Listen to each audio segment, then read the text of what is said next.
My name is Rodney Davis, and my last name is spelled D-A-V-I-S. And when I was on the bench, my title was Associate Justice, the California Court of Appeal, 3rd Appellate District. Wonderful. And Justice Cantil. Today is July 15th, 2009. Good morning and welcome. I have the honor of interviewing recently retired Associate Justice Rodney Davis of the Court of Appeal, 3rd District. After approximately 27 years on the bench, from municipal court to the Court of Appeal, it is high time to interview this man. The interview concept is the brainchild of the Judicial Council and the Administrative Office of the Courts. They have instituted the Appellate Court Legacy Project, which includes an oral history of the appellate courts via interviews of retired justices. I'm Associate Justice Tani Cantil Sakuue of the Court of Appeal, 3rd District, and it's my pleasure to interview my former colleague, retired Justice Rodney Davis. Justice Davis has been described by colleagues and lawyers as a serious academician, scholarly, very thoughtful, and one of our brightest stars.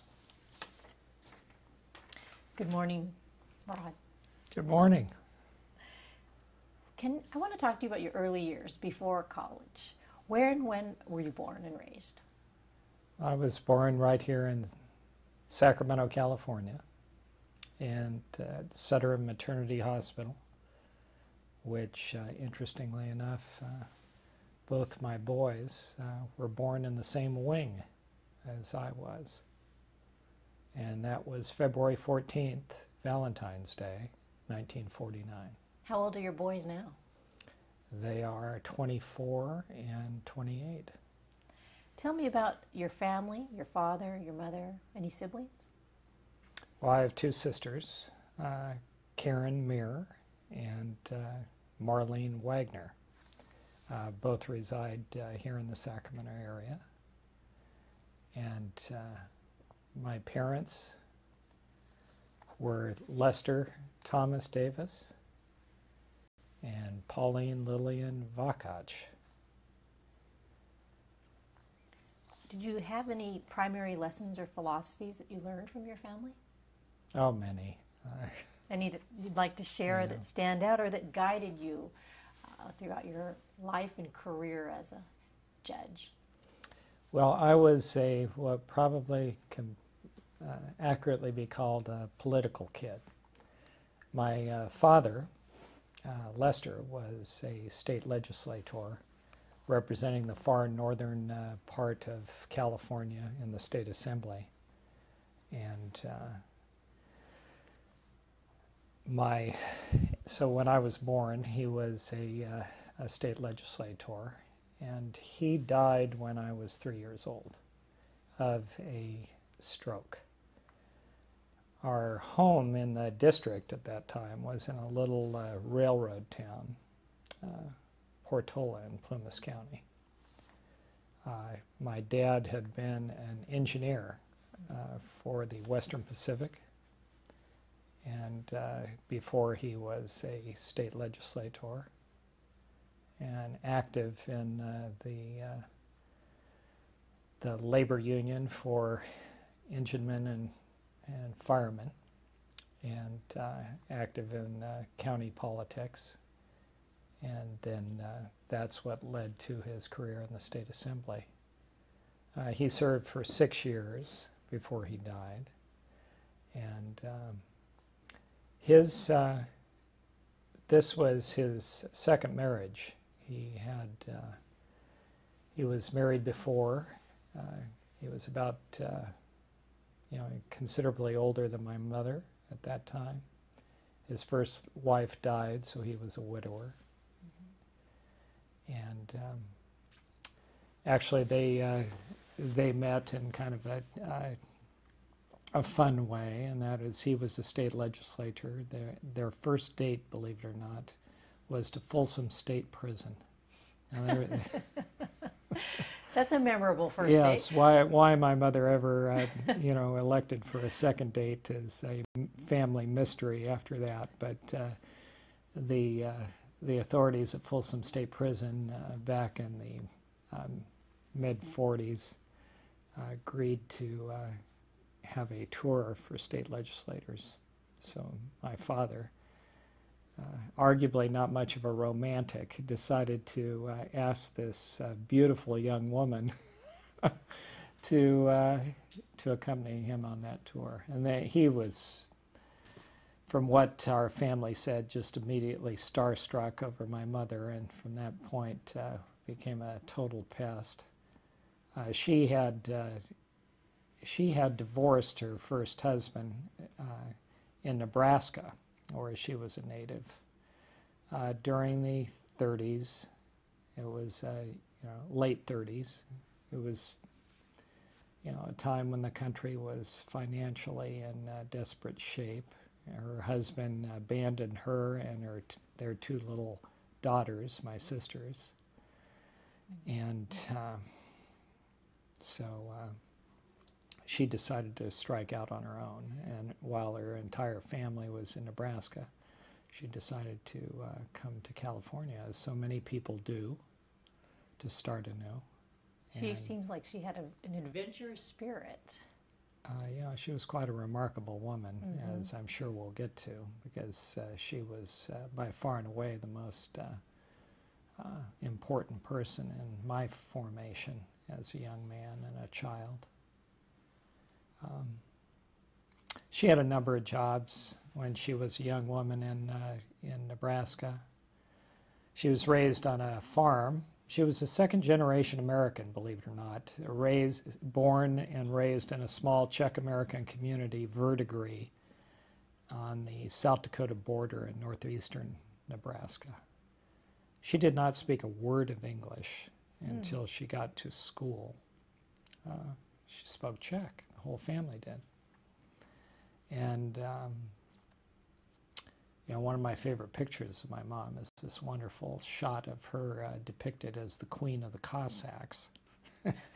They had a local, like the Italians will have the Dante Club or the Sons of Norway. Well, there it was, all the Czechs had a fraternal organization referred to as the ZZBJ Lodge, and there she was, Queen of the Cossacks. How old was she when she was Queen of the Cossacks? Oh, I'd say in her teens.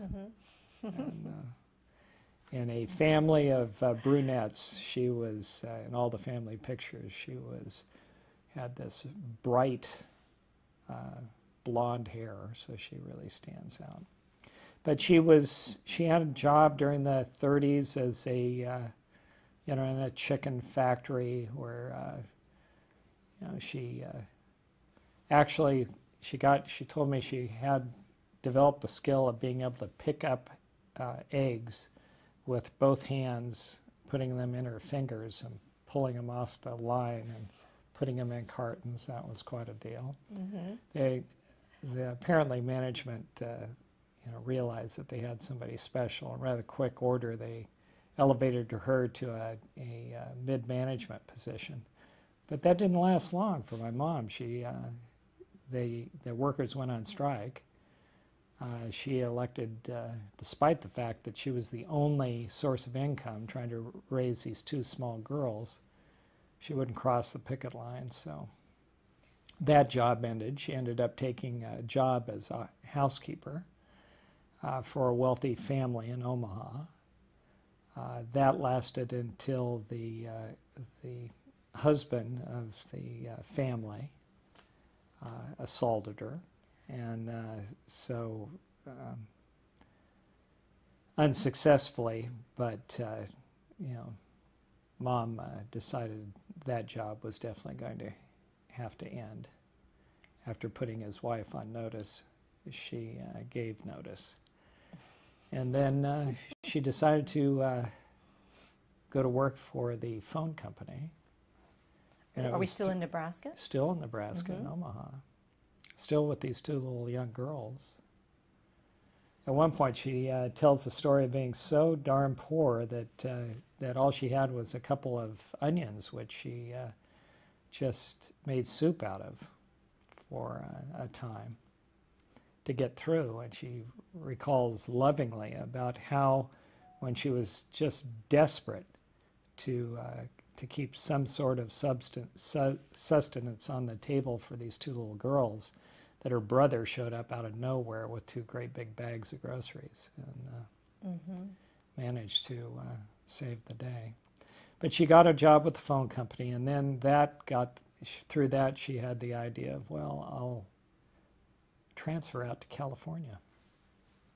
And that's what she did. After she got to California, she learned of a job working for Western Pacific as a dispatcher during the war. And so she was essentially responsible for clearing traffic for troop trains as they came through Stockton on their way to the Bay Area. And not just troop trains, but also ammunition loaded trains, that sort of thing. Well, it was as a result of that job that she came in contact with somebody that was familiar with my dad, because they also worked for Western Pacific and knew him since he used to be an engineer and drive those huge trains that are down at the Sacramento Train Museum. Your father drove those trains? Yeah. Oh, in my fact, goodness. the Malley, the giant train down there, he used to drive that. So that's how they met, through the commonality of Western Pacific? Right, mutual friend. But here, my mom tells the story that she was understandably concerned about letting another male into her life after her bad experience with the husband that abandoned her. And so when my dad finally proposed to her, she said she'd have to think about it.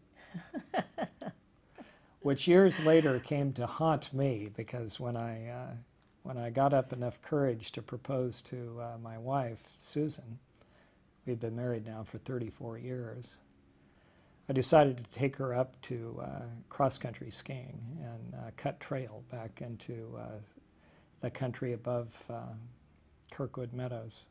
And what was going through my mind is that she'd give me some ambiguous answer like my mother did, kind of the family curse. I was so nervous that I actually took the wrong freeway trying to get up to Kirkwood Meadows. Sounds like you were preoccupied. Well, she suspected something was up since I took the wrong freeway. But we got up there, cut trail, and wonderfully she said yes. She said yes without hesitation. Without hesitation. Although she was probably thinking about it on the way up. She was probably, yes, guessing what you were thinking.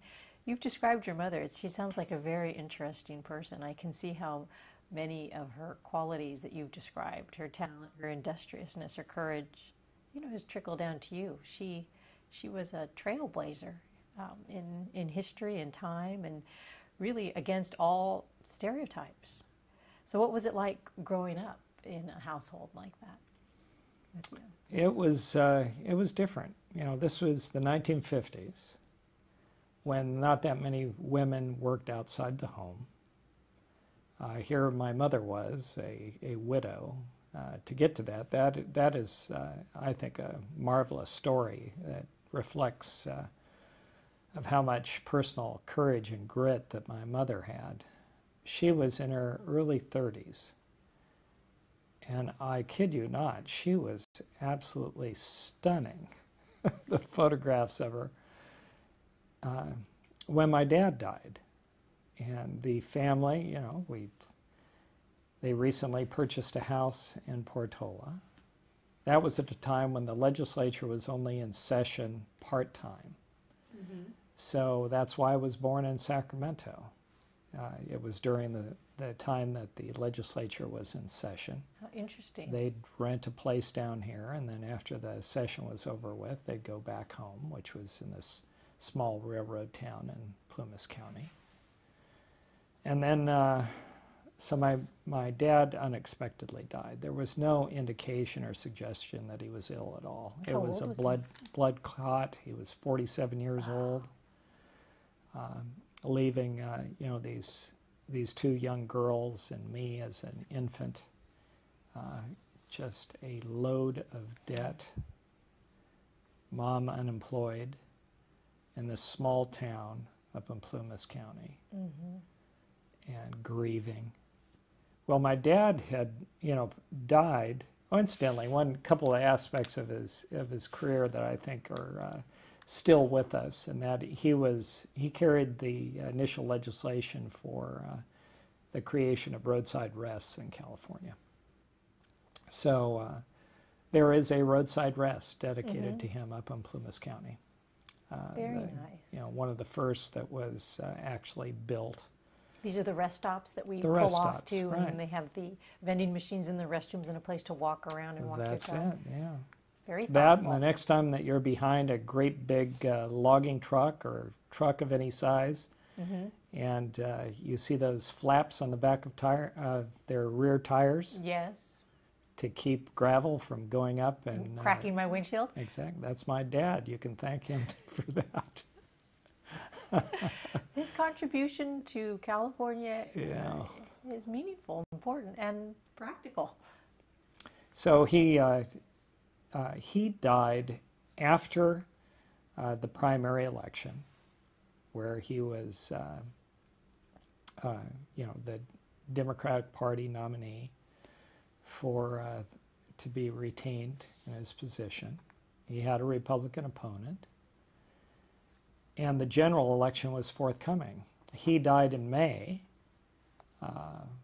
so he appeared on the ballot in June, or now I recall it. I take that back. He died in May. Now it occurs to me how quickly my mom had to move. And the ballot was coming up in June.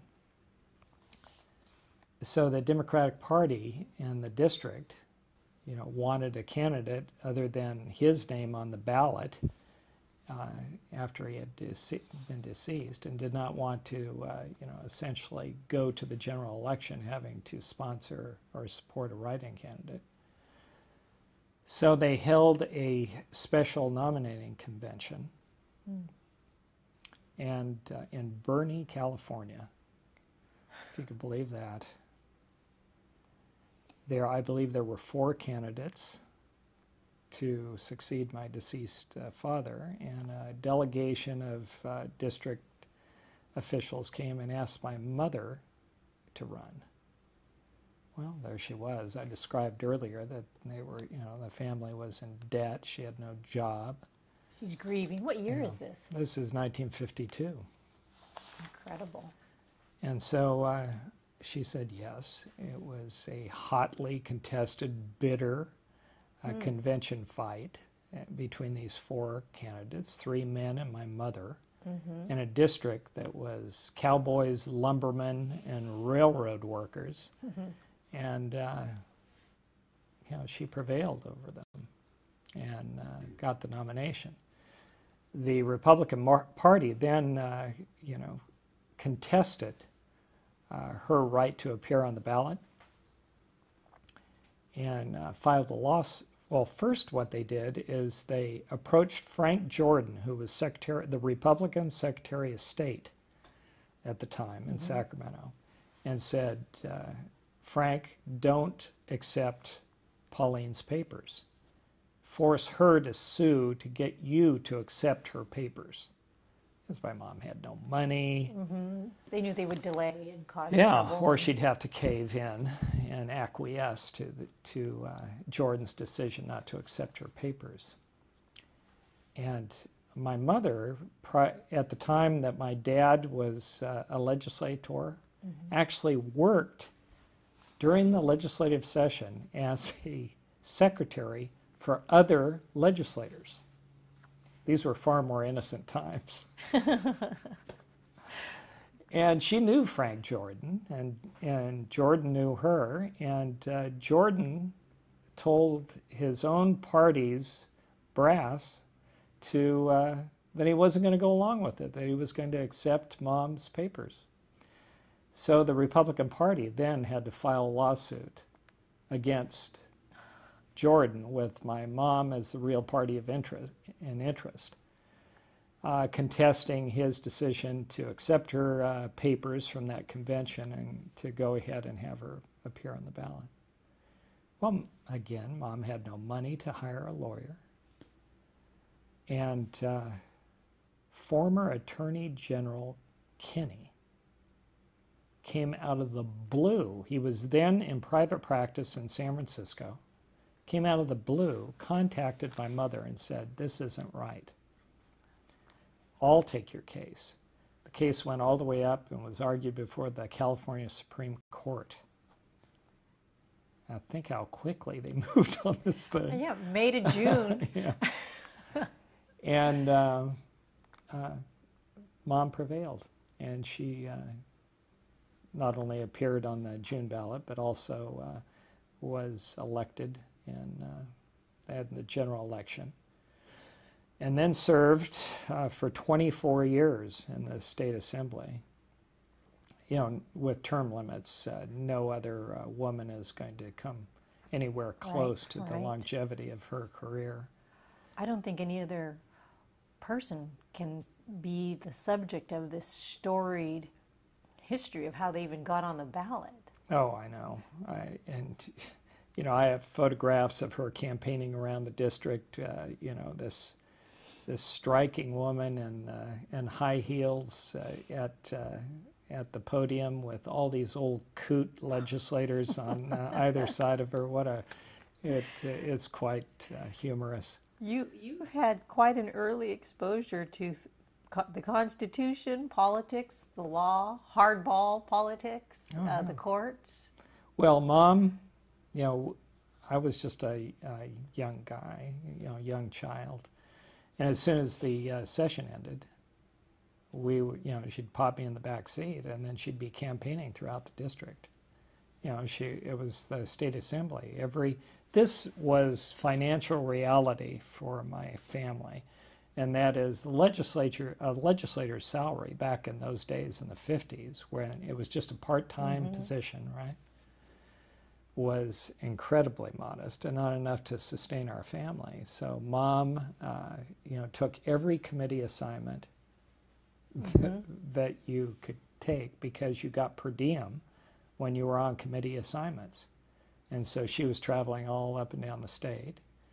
We had a housekeeper that would look after my sisters and I. And then while Mom, you know, made the Fish and Game meeting in Monterey and this sort of thing to keep additional money coming in. But then when the session would end, she'd pop me in the back seat and she'd be campaigning around the district, going to all the county fairs and riding in the parades. In fact, here's a great story about that. When I was a little kid, I would sit in these convertibles in these county fair parades, and you know, my mom would be there in her white gloves, you know, in business suit, you know, waving to the crowd, and behind us, in the Trinity County Parade and in the Shasta County Parade, would be the state senator riding a horse and a cowboy hat and Levi's, waving to the crowd, right behind us, and that was Fred Marler. It was Fred Marler? Fred Marler, who you know, I served with as a trial judge in the Sacramento Superior Court, and then later got an opportunity to serve on the Court of Appeal with Fred. So how strange was that for me to sit there and recall with Fred, who, you know, when I first came to the Court of Appeal, I thought, you know, we don't see enough of one another. So I organized card games in my chambers during the early 90s. And Fred was one of those regulars who would come up and we'd play cards during the lunch hour. And I had no idea. You and Fred Marler go way back. Oh, He's the senator on the horse. That's a great story. Well, here's another down memory lane item involving the Court of Appeal. As I said, my sisters were from my mother's first marriage. And, you know, they were like 8, 9 years old. I can't remember exactly. Very young little girls when mom and dad married. And so I am, when I was elevated to the Superior Court, Mm-hmm. I asked Bert Janes, Mm-hmm. to former Associate Justice of the Court of Appeal, 3rd DCA. 3rd Mm-hmm. District Court of Appeal, to swear me in. Okay.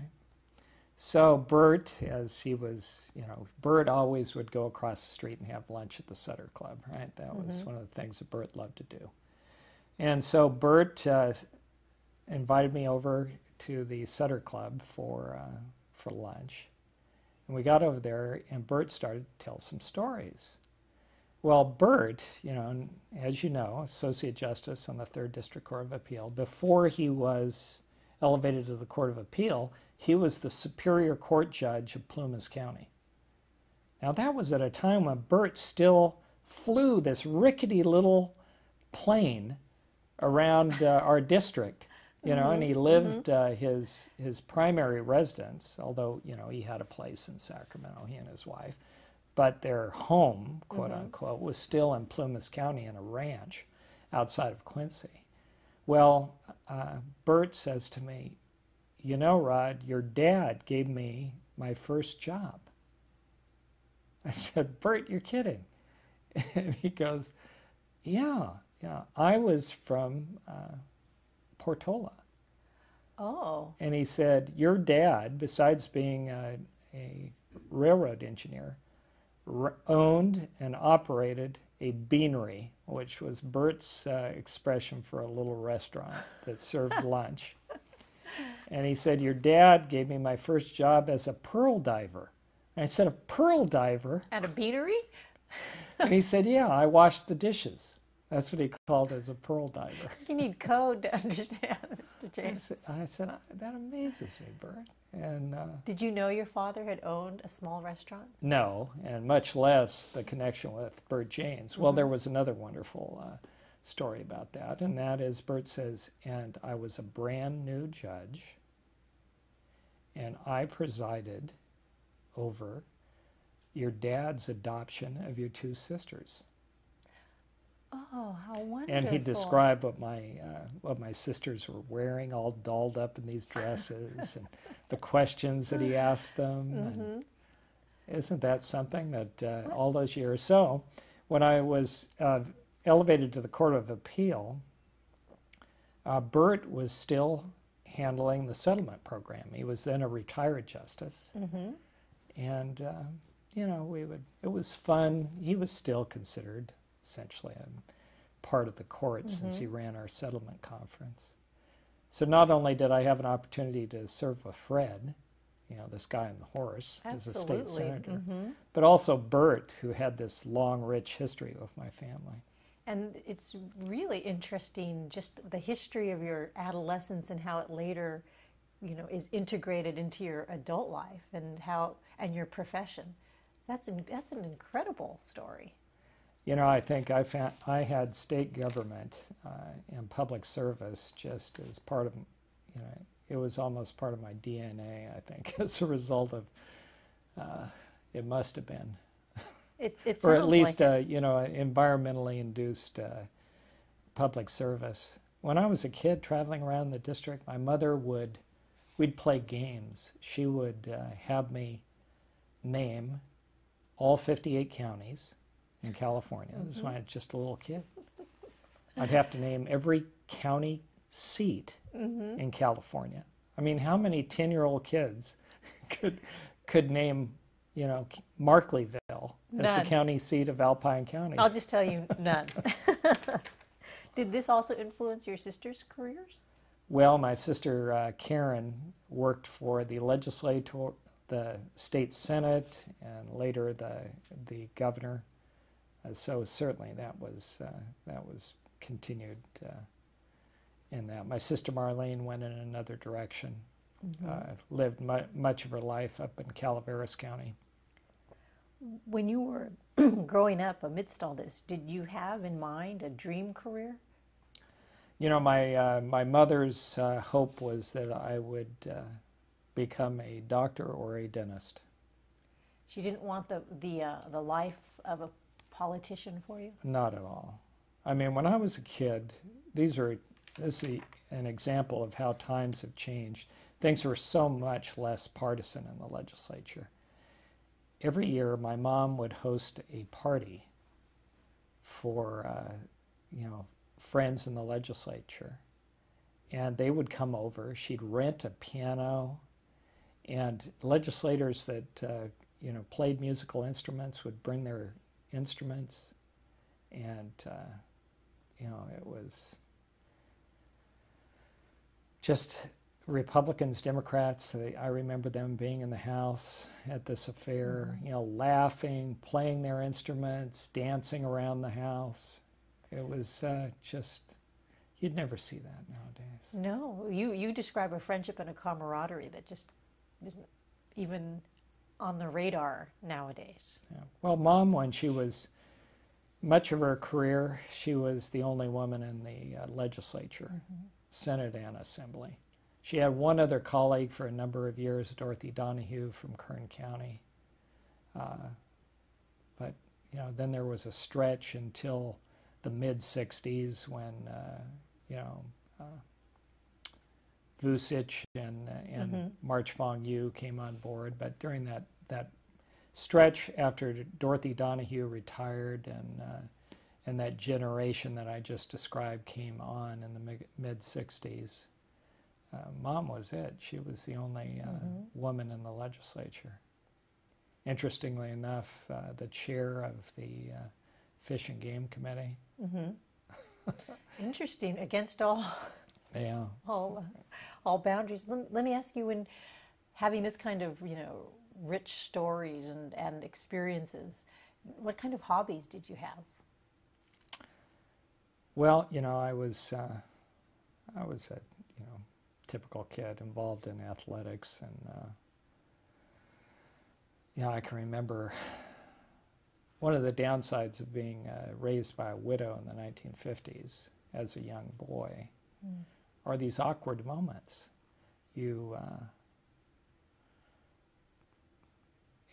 I remember when in elementary school, when it was there was that series of meetings that involved sex education, where all the boys would be brought to this class by their dads. I had no dad, and they just passed me by. I never heard about that.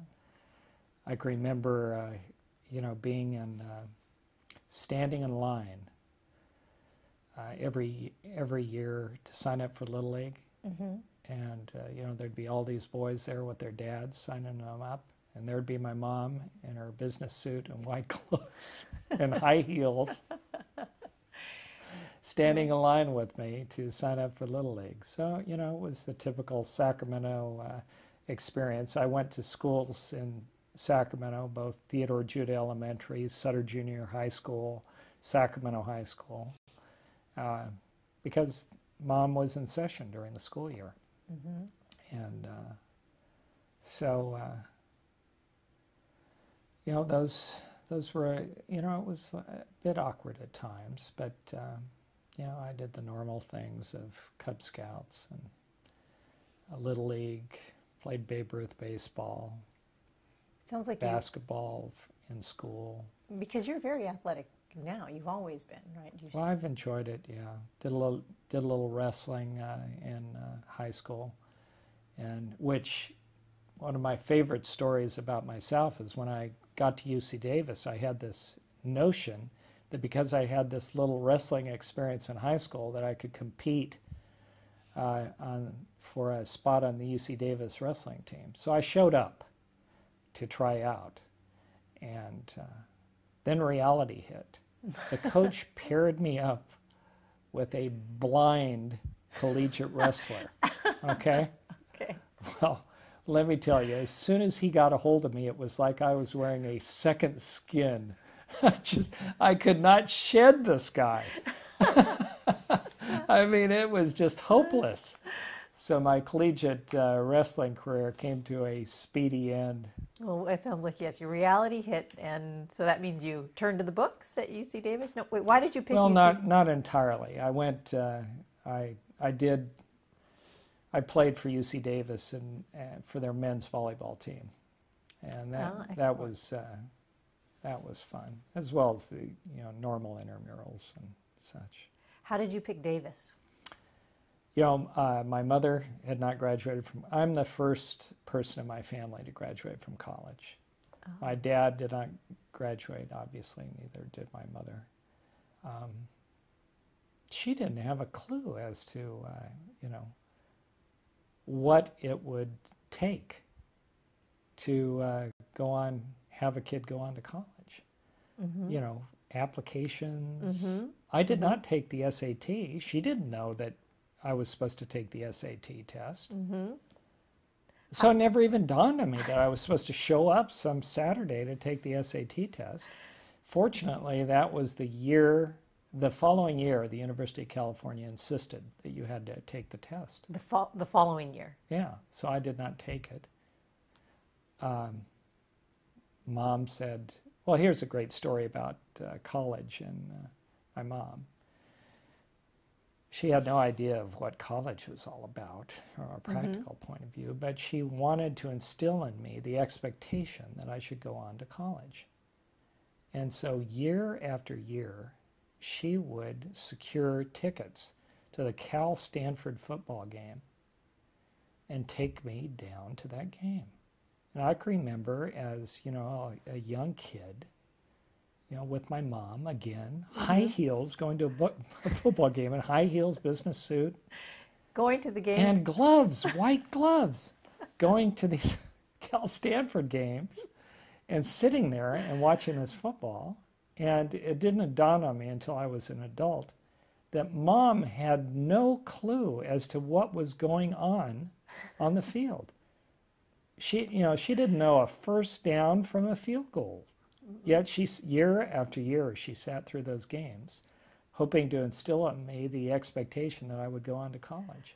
So when I was a high school senior, I remember sitting down in the fall of my senior year and writing in longhand my application to UC Davis. And the reason it was UC Davis, it's the only school that I applied to. Oh. Because my mom suggested it. And it didn't even dawn on me that I could do something else. My French teacher suggested that I apply to her alma mater, the University of Wyoming. So I gave that kind of passing thought. But what cemented the deal is Mom took me over to UC Davis, and we had lunch at Chancellor Emil Marac's home. Which is the same house, but in a smaller version of the current chancellor's home over at UC Davis. And so I had lunch with the chancellor. I think that's better than the SAT. Well, I suspect so. And then he had a student kind of show me around. So I was the second to the last class that started school in January and graduated in January. It was kind of a reality of the baby boom. There were so many kids that they would start an entering class in January, mid-year, right? So I entered Davis as a first quarter freshman, spring quarter. Spring quarter, right in the middle of things, really. Yeah, as a pre-med major. Because your plan was to become a doctor? Well, that was my family's plan, so I decided, well, I owe it to them to at least give it a try. That's the old college try we're talking about? Which the try was Chem 1A, and that pretty much cemented it, because I just, did not do well in chemistry. So what did you major in? Well, what happened was that first quarter, it was a disaster. The transition from... going back, very formative for me was my experience in a young Masonic organization called DMLA.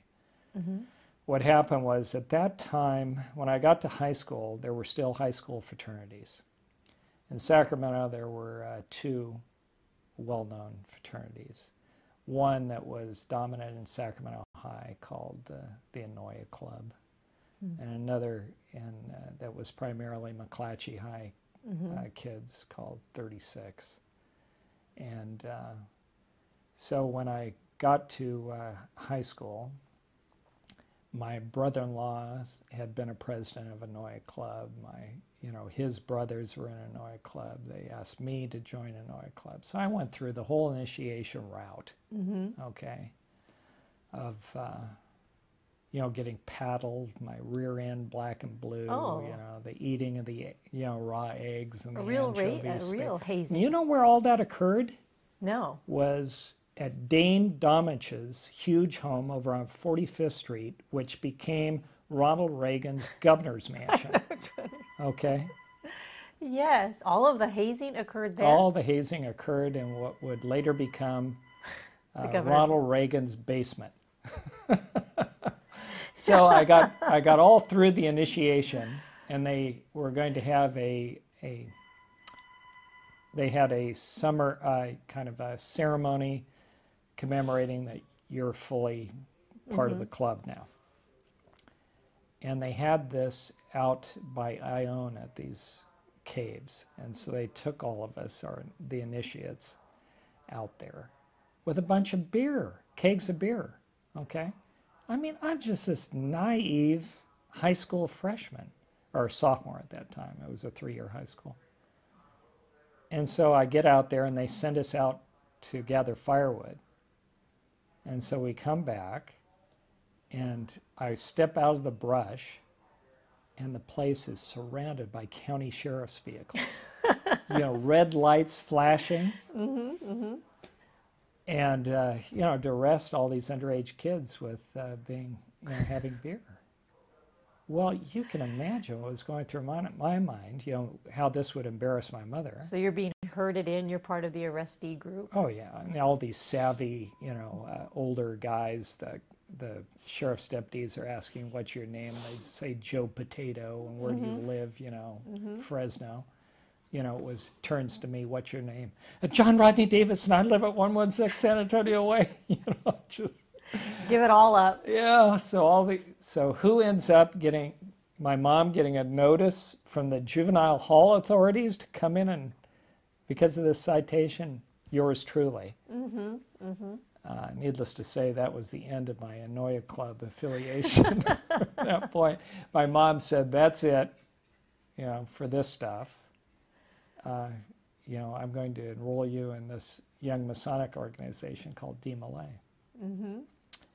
And so, that's what I did. You have to realize that when I was growing up, Mom's opponents, which she had an opponent every single year. She never got a free ride, 24 years of opponents.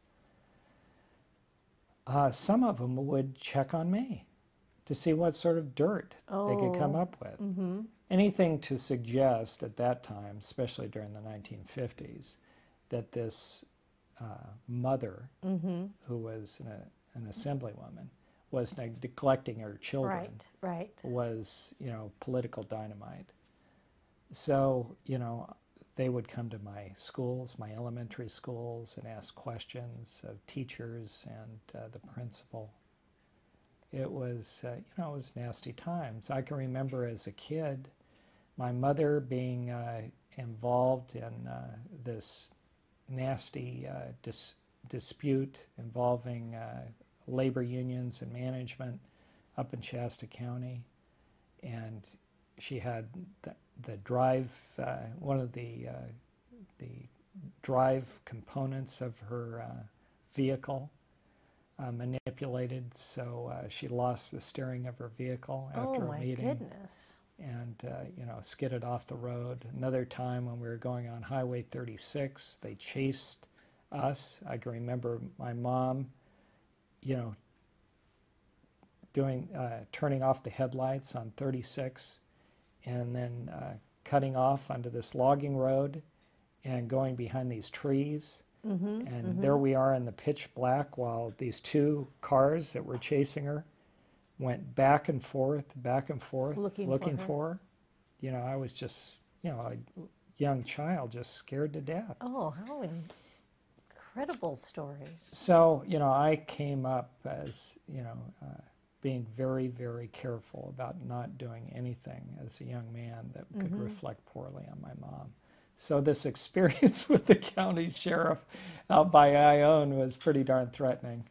Well, especially because it came out of nowhere. You know, it sounds like you were doing all the right things and then were surprised by this. I was. Well, DeMolay was a godsend. That was a wonderful opportunity for a lot of, you know, wholesome fun. I went through and, you know, went through the chairs of leadership in DeMolay, got, the, you know, what was comparable to an Eagle Scout thing, the Chevalier. I succeeded in getting that, as well as the Representative DeMolay Award. Traveled around the state to various DeMolay conventions. So that was very fun. And then, you know, every weekend was a dance with the Job's Daughters of the Rainbow Girls, so it was a good social outlet too. Yes. It sounds like you knew really you were in many ways groomed for a career in politics, in a structure to do the right thing, based on your mother's living and leading by example, and your organizations, and go to university. And you said DeMolay helped ease your transition to a university, to the university. Well, it certainly there was a lot of public speaking associated with that organization, and I took to that. Did that influence your major? I think so. What I did was I completely bombed that first quarter at UC Davis. It was spring quarter. You know, a 1 point. I was taking, you know, chemistry. I got a D in, and so I went. The dean called me in and said, you know, thanks for the memories. You're going home. And I remember thinking to myself, well, what is my mom going to say? And I said, give me a chance. I said, you know, I came here trying to fulfill this expectation that I was going to major in some sort of science and go on to become a doctor. I said, look at my high school transcripts. All my strengths are elsewhere, although I did respectably well in the math and science. I said, give me a chance. And he said, okay, I'll let you come back for one quarter, but you've got to pull up all your grades. And I said, fine. I had landed a job through my mother interceding as a firefighter for the California then Division of Forestry. And interestingly enough, another Court of Appeal connection, Bob Puglia. This is incredible.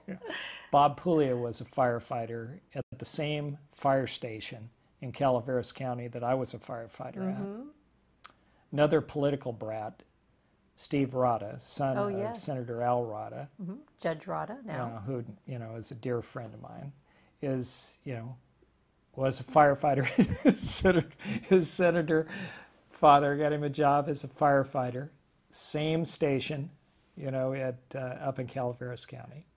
I look back and think of these rangers at the station getting all these political brats. Over the years. There's definitely a place in heaven for them, I tell you. But yes, I had that in common with Bob. We would swap stories about fighting fires. In Calaveras County as a very young man. Yeah. Though the speech to the dean sounds like it was the budding career of a lawyer, a persuasive speaker.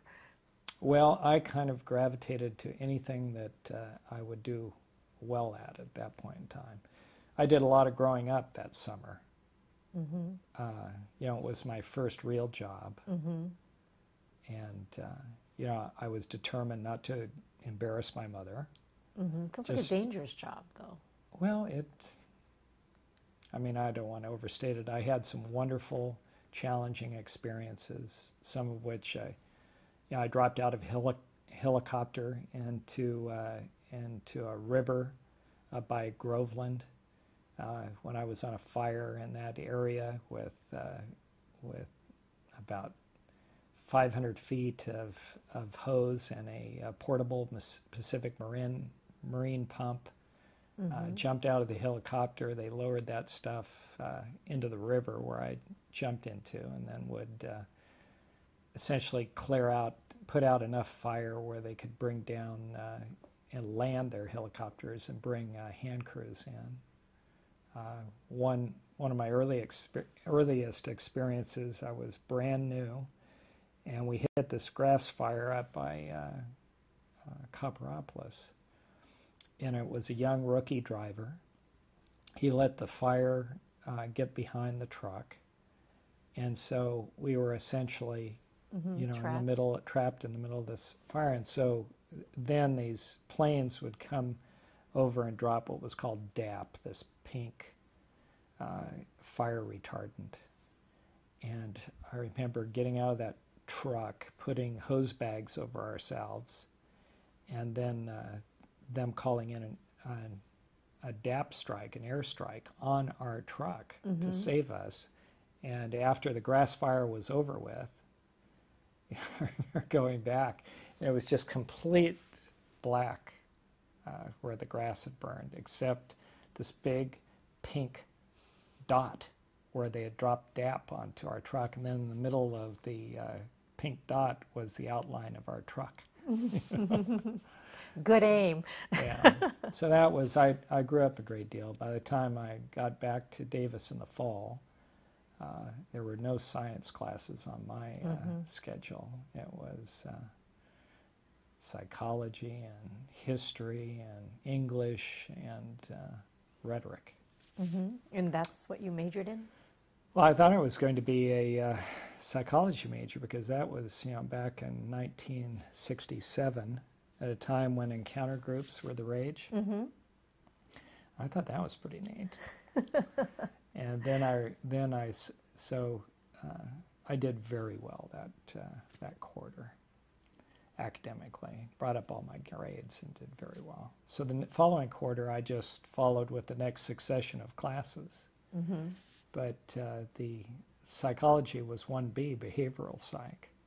And suddenly, instead of encounter groups and Fritz Perls and psychoanalysis, it was the mating habits of the rough periwinkle, and the cuttlefish. And I decided psychology was not going to be my shtick. So I gravitated to rhetoric, and that's what I finished out on. At that time, were you forming any ideas about law school? Were you thinking to the next 5 years ahead? No, not really. My mother was not encouraging me to explore law at all. Nobody else was. I was in Sigma Nu fraternity there at Davis, and although there were fraternity brothers that went on to law school, they were kind of few and far between. I was pointing toward grad school. I was really caught up with my course of study. There was a rhetorician by the name of Frothingham at the University of Iowa that I really took to, and so my hope was to apply to grad school at Iowa and study under him. This was the heyday of Marshall McLuhan, and the medium is the massage, and all this great stuff with regard to rhetoric. I enjoyed classical rhetoric. I studied Aristotle and Cicero and all the greats. My senior thesis, I did a comparison between two British political figures, and that was very enjoyable. So that's where I thought I was headed. I just applied to law school as kind of a backup to going on to grad school. And so when I got to that key time when I was accepted, By Hastings? I was accepted at UC Hastings and Santa Clara, and I decided to go ahead and try law school for at least a time. It just seemed the market for becoming a college instructor was pretty dim at the time, and so I guess it was kind of a thought that I ought to give this law school thing, a run. At least there's employment there. This is 1971. Yeah. So it was more of a practical It job. was. There was no great love affair. There were no mentors.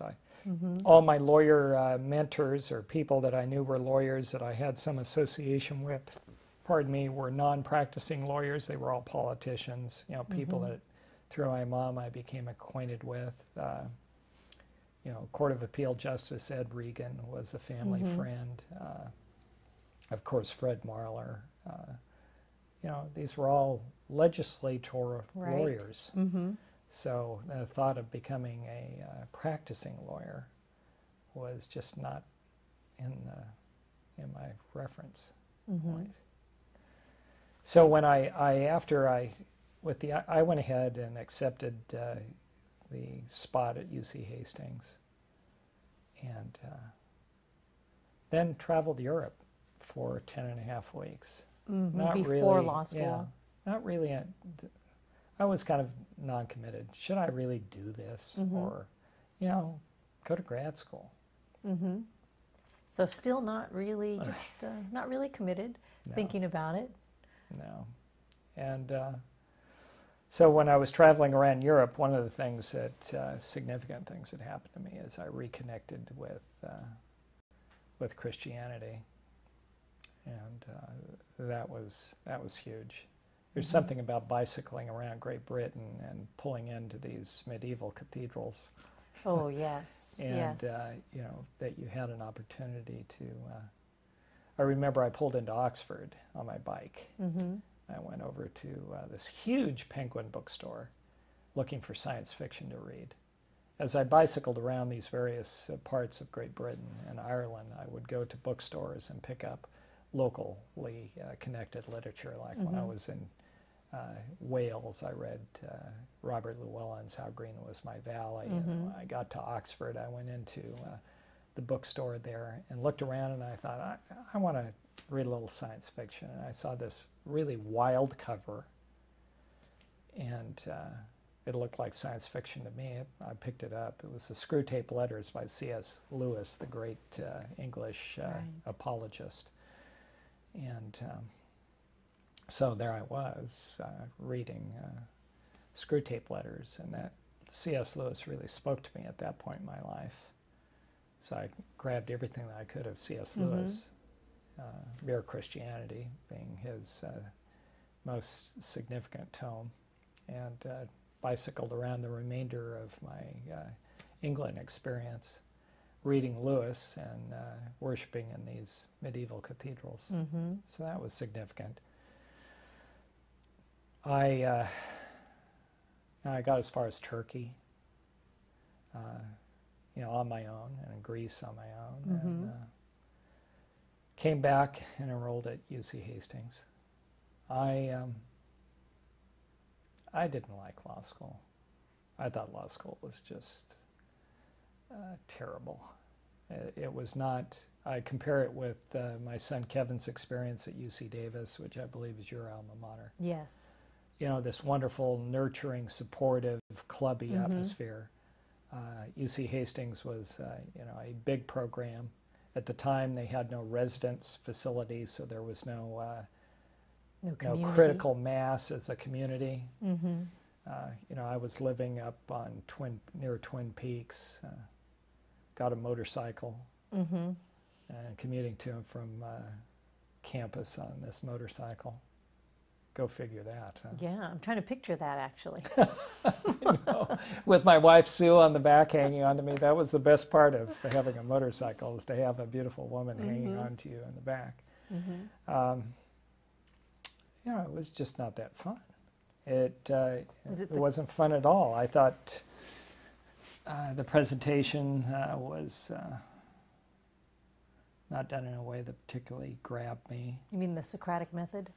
Yeah, I'll give you an example. I had Trust and Estates from Richard Powell, who wrote the treatise on real property. And when he was at Columbia, he created the law school class of Trust and Estates. You know, Powell was so caught up in himself that there we were in this big lecture hall, and he would call on you and maybe one other during a class period, and you were on the spot for the entire or half the class period, as he used the opportunity to make himself look profound and you look like an idiot. And he was such a cantankerous old coot that Lindsay Wagner, the movie star that played the female, the Bionic Woman. Well, she was also the love interest in Paper Chase. Yes. Well, she came to our class and sat in on 2 weeks of Richard Powell to get a feel for the Housden character in Paper Chase. That's the type of a guy he was. I remember there were 3 Simons in our class, and he would put his nose down in the seating chart, and he'd go to call on who was going to look stupid that day, and he'd go, Mr. Simon. It was Mr. Simon. You know, and these 3 guys would just be quaking, and then he'd keep them on the hook, and then he'd finally go, John Simon. You know, the other 2. Right. He did it all for effect, and he knew his effect, and he was cruel. Yeah, yeah. I'm going to stop you here to change tape. Okay. Continue. So in Hastings, did you have any kind of job in the Bay Area? Not during the school year. I actually, what made life a bit more enjoyable is I continued my passion for volleyball. Every day I'd go over this Central Y there on Golden Gate, I guess it was, and play volleyball with a number of people, and so that was good. But my summer jobs, my first job was not legal related. I worked in the billing department for the United Grocers Association, and then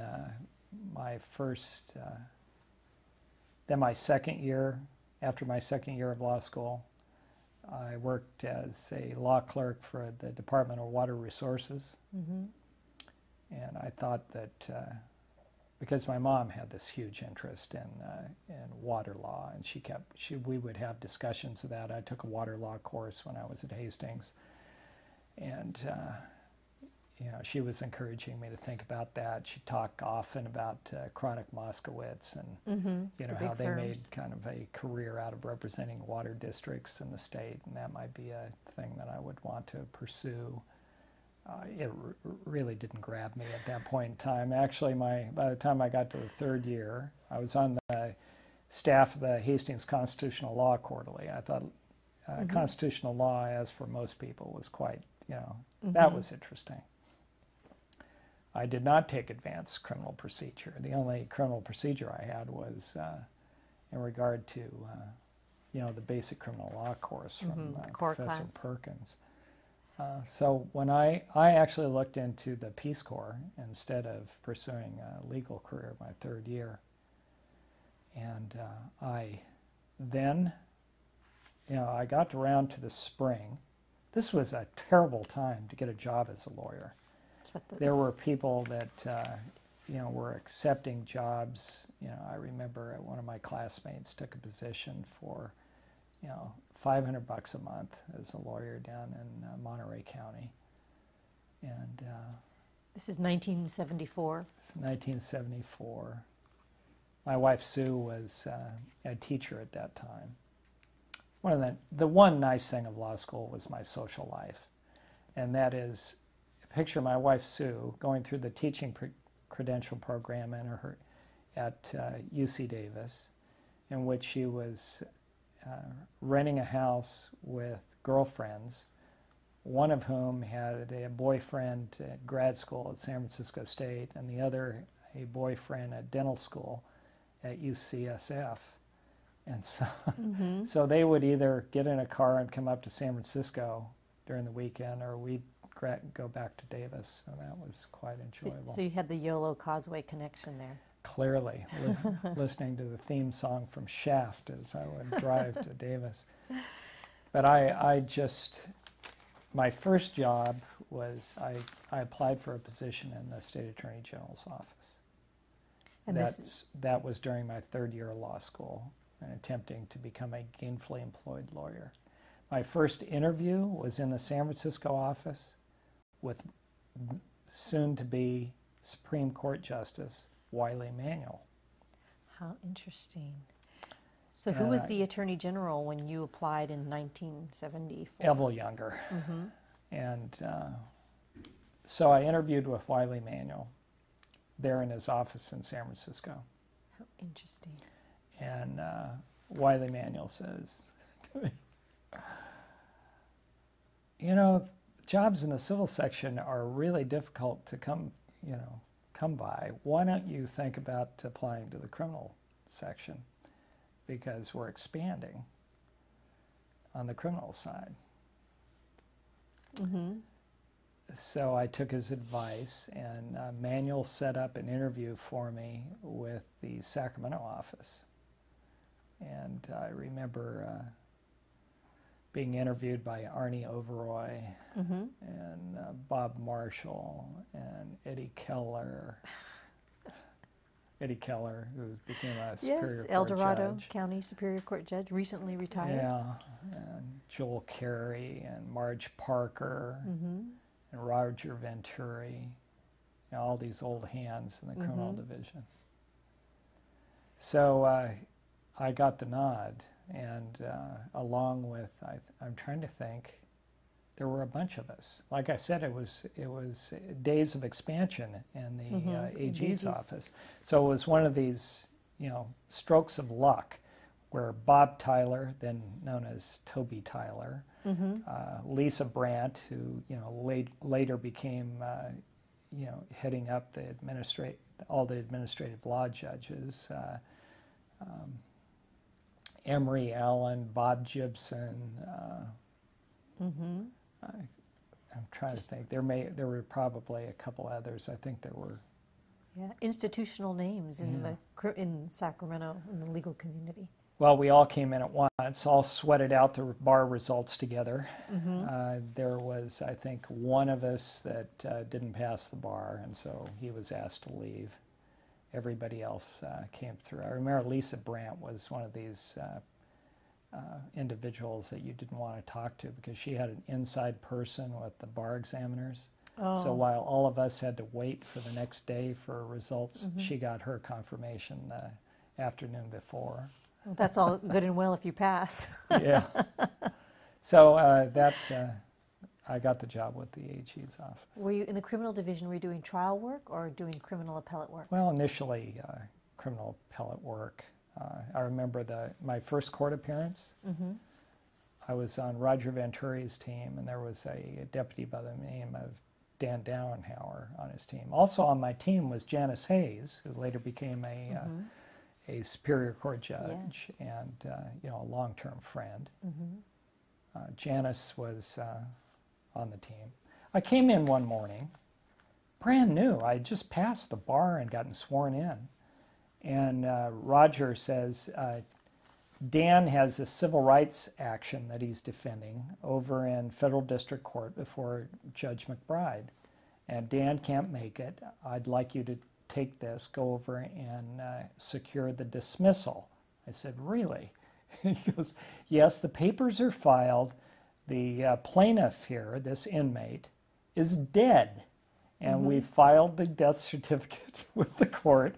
All you have to do, Rod, is to go over to before Judge McBride and explain that Billy Ray Neal is dead and move to dismiss. And so I go over to federal district court, and it's my first court appearance. I'm reciting how I'm going to say the plaintiff is dead. Rehearsing. You're rehearsing this, I can see it. 2 sentences.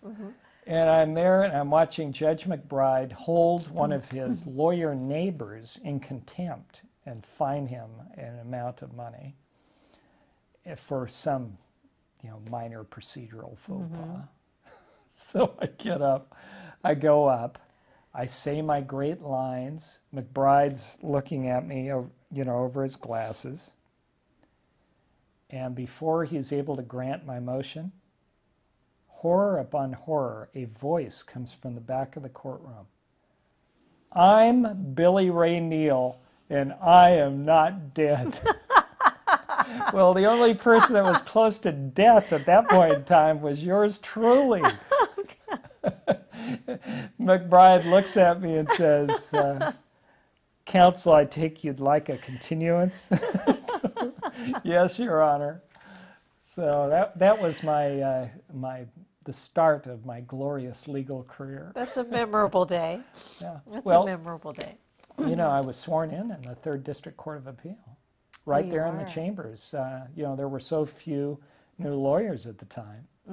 I remember it was Ed Regan, Justice Friedman, and Bert Janes that were there as the panel to swear us In the historic courtroom. in the historic courtroom. I remember being there. It was the same year that Art Scotland, was sworn in.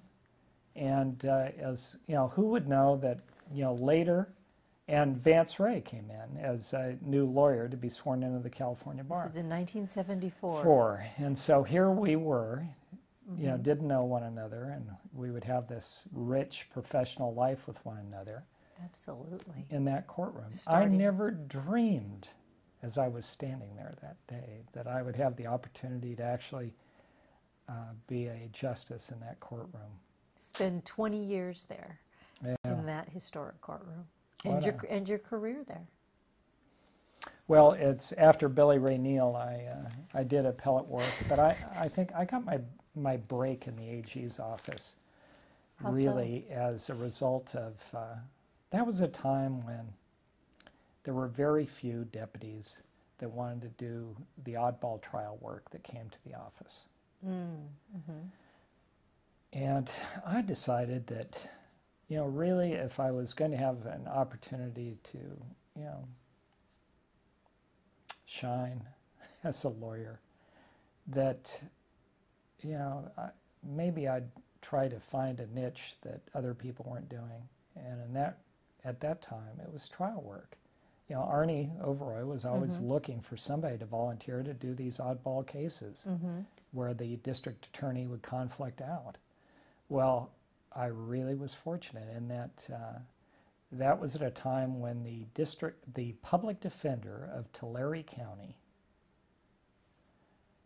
was elected district attorney. So every single case that was pending, he conflicted out of. So, yes. So the office turned, and Susan Cohn, Paul Dobson, and I essentially moved down to Hanford to try cases. One right after the other. It's arson case, burglary case. And then followed, after we finished that stint, which was great fun, great camaraderie. We'd go out to eat at night, laugh, and watch each other's arguments, and it was just all kinds of fun. We're young folks in our 20s. Yes. And then Arnie liked what I was doing, so he sent me down to try a cop on the. It wasn't Hanford, it was Visalia. Correct me myself. So we were all in Visalia in Tulare County. Then he sent me to Kings County to try this cop in Hanford, who had gotten caught stealing building materials from a construction site. Well, that was an amazing experience, because my opponent, the defense attorney of this cop, was a fellow that had been just elected but he didn't start his term of office until January, but he had just been elected judge. Okay. Oh, and he's still trying cases? Still trying cases before he took office. And, but the good citizens of Hanford went along with me, and I was able to convict him. And that was crazy. And then from there, I got a number of oddball assignments, investigating misconduct on the part of the district attorneys. One oddball case involving an allegation against the district attorney of Yuba County. There was a reporter for the Examiner, I believe at the time, but not the Chronicle, that had gone up, and at that time Marysville was a site of a lot of prostitution. That prostitutes would service the agricultural workers, and this guy got picked up for soliciting an act of prostitution. This reporter. And then he went in, and then he filed a complaint against the district attorney, alleging that the district attorney had offered to drop the charges if he would feature the district attorney in an article in the Bay Area paper. And so I had to go up and investigate that. That was a break, I thought, because that came out pretty well. And then I got another big break, and that is the district attorney of Sierra County was appointed district attorney of Lassen County.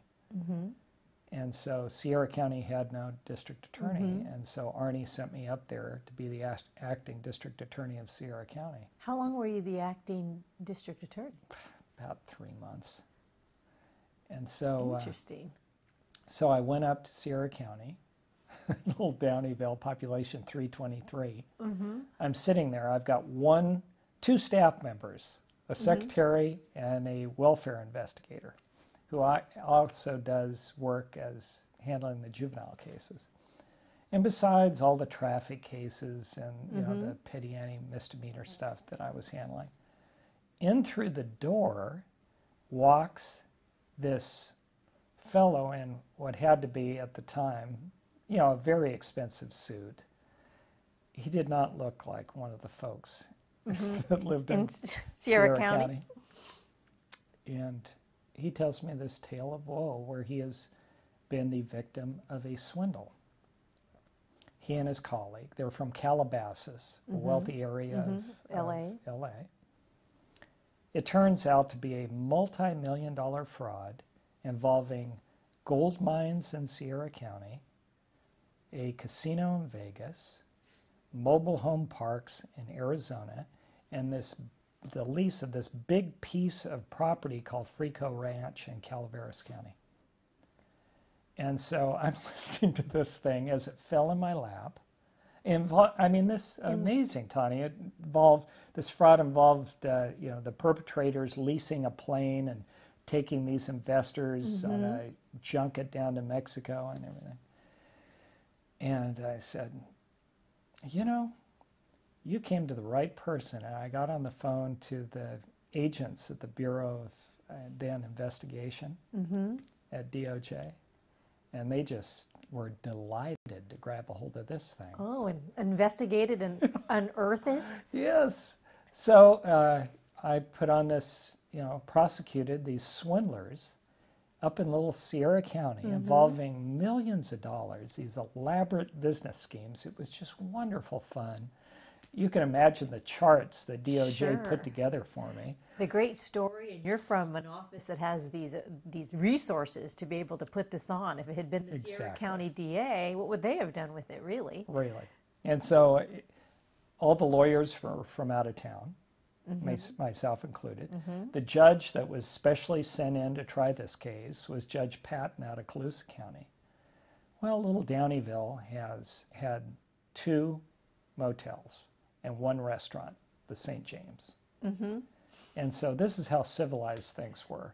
We would finish a day's worth of testimony, and then we would go back to our hotel rooms. The judge was staying at one motel. the defense attorneys and I were sitting in another. And then Judge Patton and his wife would entertain all of us for cocktails on the balcony of the motel. And then we would all get together and walk down to the one restaurant, the St. James, and have dinner together. That is true collegiality. Just doing your work and doing it right and doing it professionally. Well, yeah, I'm taking too long, but the story is, at that point, I decided that I might, because I felt I was a pretty successful trial lawyer at the time. And so, versatile, really, doing all different kinds of cases. Yeah, it was fun. Did you ever have a dangerous situation in a courtroom? I did, yeah. But that really became when I was trying Medi-Cal fraud cases. Oh.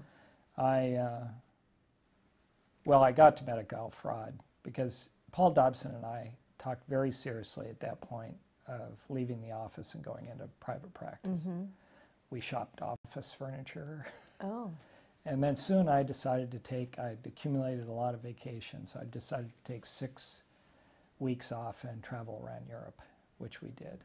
When I got back, Marge Parker walked into my office and said, Rod, the Attorney General, that at that time, Evel Younger, is starting up this fraud unit to prosecute medical providers in California. Would you be interested in heading up the Sacramento Regional Office? Excellent. Otherwise, Dobson and I probably would have gone out. Right, you'd be a big name firm here now in town. So that was great. Janice Hayes was in charge of the San Francisco office.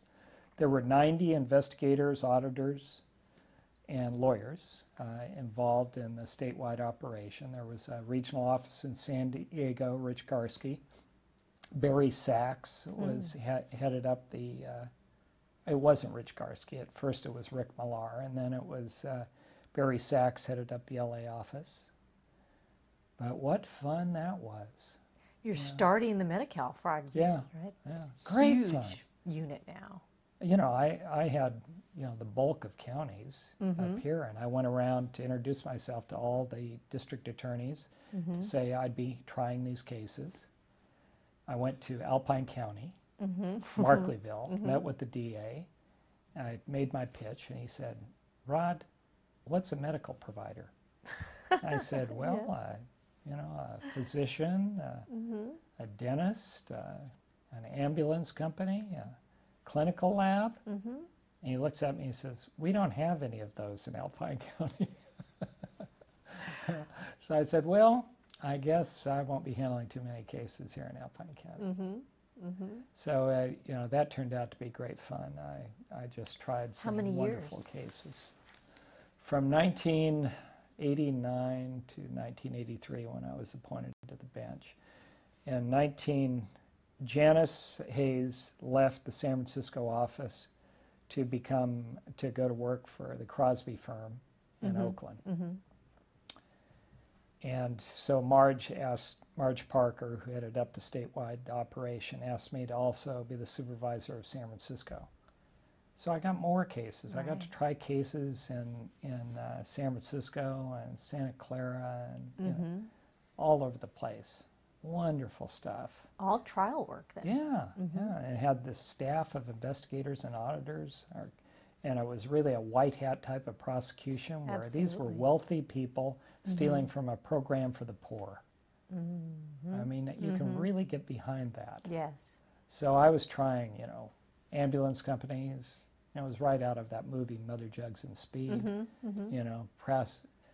Billing the state for emergency services when they were just funneling people to doctor's appointments, clinical labs in San Francisco that were billing the state for laboratory work that was just never occurred. I tried one dentist for billing us for extracting teeth and had the witness come in and smile. She still had the teeth. Good stories. I prosecuted a psychiatrist in Santa Rosa for having intercourse with his patients and billing the state for psychotherapy. I mean, it's wonderful. This is good stuff. Yeah, I prosecuted one physician in Santa Cruz that was billing us for these very elaborate, expensive medical procedures, And all he was doing was what turned out to be what he called colonic therapy, Oh, which was, you can get an idea what that was. I understand the verb in there. So when I was trying that case in Santa Cruz, that was a rather harrowing experience. I was examining a witness in the Santa Cruz courtroom, and all of a sudden the judge ducked behind the bench, and the court reporter started to scream. And I thought, geez, is something I said. I looked to my left and saw all this movement on the part of the jurors, and I saw the bailiff who was sitting by the jurors start to reach for his firearm. And the long and the short of it is, then there was a pause. Somebody walked into that courtroom, walked right behind me, put a loaded revolver to the back of my head. I didn't even know that he was doing this. Oh, and then he lowered the revolver, dropped it on the ground, and ran out of the courthouse. I don't know who this guy was. They never caught him? They never caught him. Have never no anything clue. that followed up on that gave a clue to explain that behavior? Nothing at all. How So, I went back to my hotel room that night and made my nightly call to my wife. She goes, "Hi, Rod. Anything new happened today?" Yeah. Yeah. So, it sounds like you could have stayed in Medi-Cal fraud or at the AG's office for the remainder of your career. well, I was, George Duke Machen was Attorney General during the most of my career with the Medi-Cal fraud unit. And that was a break, because when we would file cases, there'd be a press release. Occasionally, the Attorney General would actually appear. And so, he knew the work that I was doing, and who I was, and that sort of thing. And actually, I had a connection with George Duke Machen, in that my sister was his secretary when he was a senator. Oh. And I remember when I passed the bar, Senator Duke Machen, my sister, a young fellow that then George Duke Machen knew by the name of Reed. I think his name was Michael Reed. He took us to lunch to celebrate passing the bar. So that was nice. That was back in 1971, and then he became Attorney General in, what was it, 1980 maybe? Oh, you mean governor? No, this was when he was First Attorney General. When was he? I thought he was, maybe 80, because he was governor mid-80s, early to mid-80s. So I think he was elected governor in, what, 82 maybe? That's what I was going to say. So maybe it was 78 that he was elected Attorney General. So when he was elected Attorney General and you worked in the Medi-Cal unit for him, then he became governor. He became governor, and then John Vandekamp became Attorney General, and immediately asked Marge Parker to resign as head of the Medi-Cal fraud unit. And so then Vandekamp started interviewing people for the job to replace Marge Parker as statewide chief of the Medi-Cal fraud unit. And so Vandekamp selected me, and that's when I became chief of the Medi-Cal fraud unit. But at the same time, probably taking way too long, but it was an interesting situation. George Duke Machen was elected governor, right? And that was unexpected, as you'll recall. Yes, right? I do know that.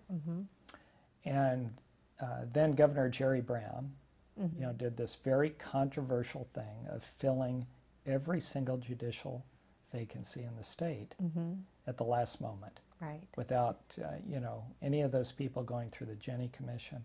A lot of them were controversial people. The, midnight appointee Right. stories. So in Sacramento County, the midnight appointees were John Lewis, professor at McGeorge, Ron Roby, our colleague, right, who was then Brown's director of the Department of Water Resources, Mike Ullman, who was the chief consultant for the Assembly Criminal Justice Committee, you know, Darth Vader to any prosecutor, Alice Lytle, you know, who was heading up, you know, I think one of the housing departments over for the governor's office, and I'm trying to think. Barry Lonk had recently been appointed, but those were the brand new judges that came on board at midnight that January. Well, Alan Fields, you know, a very loyal Republican, decided to run for an open seat. He was a municipal court judge. There was an opening on the Superior Court. Alan ran for it, unopposed, was elected in June, and Governor Brown's appointment secretary, Tony Klein, now Associate Justice Tony Klein, calls Alan and says, "Congratulations, Alan. You know, the governor would like to elevate you to the Superior Court so that you can start early rather than taking your position in January, so you can, so we can get the appointment to the municipal court, and you can start pulling down Superior Court salary and responsibilities." And that was frequent. That was just the way things worked. Well, Alan, not caring for Governor Brown, said, "No, I'm not going to take it. I didn't know this story. I'll wait until January." Is that great? That's a great story. So I got wind of this. Alan sat there in municipal court for 6 months in order to give the next governor the appointment. So I got wind of the fact that when Archduke Machen took office, that there was one vacancy. This that is he smart. had. So I said, "What the heck?" I applied for the position, and you know, due to a number of circumstances, not the least of which is my prior connection with the governor, my sister Karen's association with him, and very importantly, my mom's long history with the governor. I definitely, you know, was up there in terms of his attention. Mike Franchetti was in on those initial, you know, appointments. Rod Blanian was one of his. Marvin Baxter, now as you know, Supreme Court Justice, was the appointment secretary. I remember going in and interviewing with Marv. Now, how many years had you been a lawyer at this point? It was 9 years. All right. And so when Duke Machen made the announcement of his initial judicial appointments in July, he had accumulated 7 in these oddball circumstances through deaths and retirements in Alan Fields. And so I was one of the first 7 appointments, including Dan Kramer, who later became presiding justice of the, 4th DCA? I think so. In San Diego. And, you know, Dan was John Vandekamp's head of the criminal division when he was appointed. Oh, I didn't know that. Actually, and he was appointed to the Superior Court, and then later to the Court of Appeal. Because in those days, to get to Superior Court, you needed 10 years, but to get to Muni Court, you needed 6. 5. 5? Yeah, 5. So when I got to the municipal court, you know, I was 34 years old. I remember your years at the municipal court. Well, you know, one of my first cases that I handled as a judge in the municipal court, I walked, here's a great story about Earl Warren Jr. There was a judge on the Sacramento Municipal Court that sat on assignment for the in-custody traffic and non-traffic misdemeanors. The arraignment was an arraignment and a sentencing calendar. You know who I'm talking about, in old Department A. Oh yes. You know, it was one of these. You'd have 200 to 300 people coming through for arraignment or a plea and sentencing on everything from urinating in the park to prostitution to in-custody traffic to, you know, graffiti and this sort of thing. And you know, he was quite controversial, but he had been there forever. And nobody had the chutzpah to make him move out of that department, despite the fact that there were just constant complaints. Mm-hmm. And, you know, his conduct down there did not reflect well on the court. And we had some pretty tough characters as presiding judge of the municipal court. Roger Warren, Mm-hmm. Ed Garcia, you know, former chief deputy district attorney and Oh, later yes. federal district court Mm-hmm. judge. Mm-hmm. None of those fellas had the chutzpah To remove? to remove him out of that department. Huh. And sent, who comes along but, you know, the mild-mannered, mild-mannered but very even-tempered and Earl Warren Jr. Mm-hmm. Finally gets a chance to become presiding judge.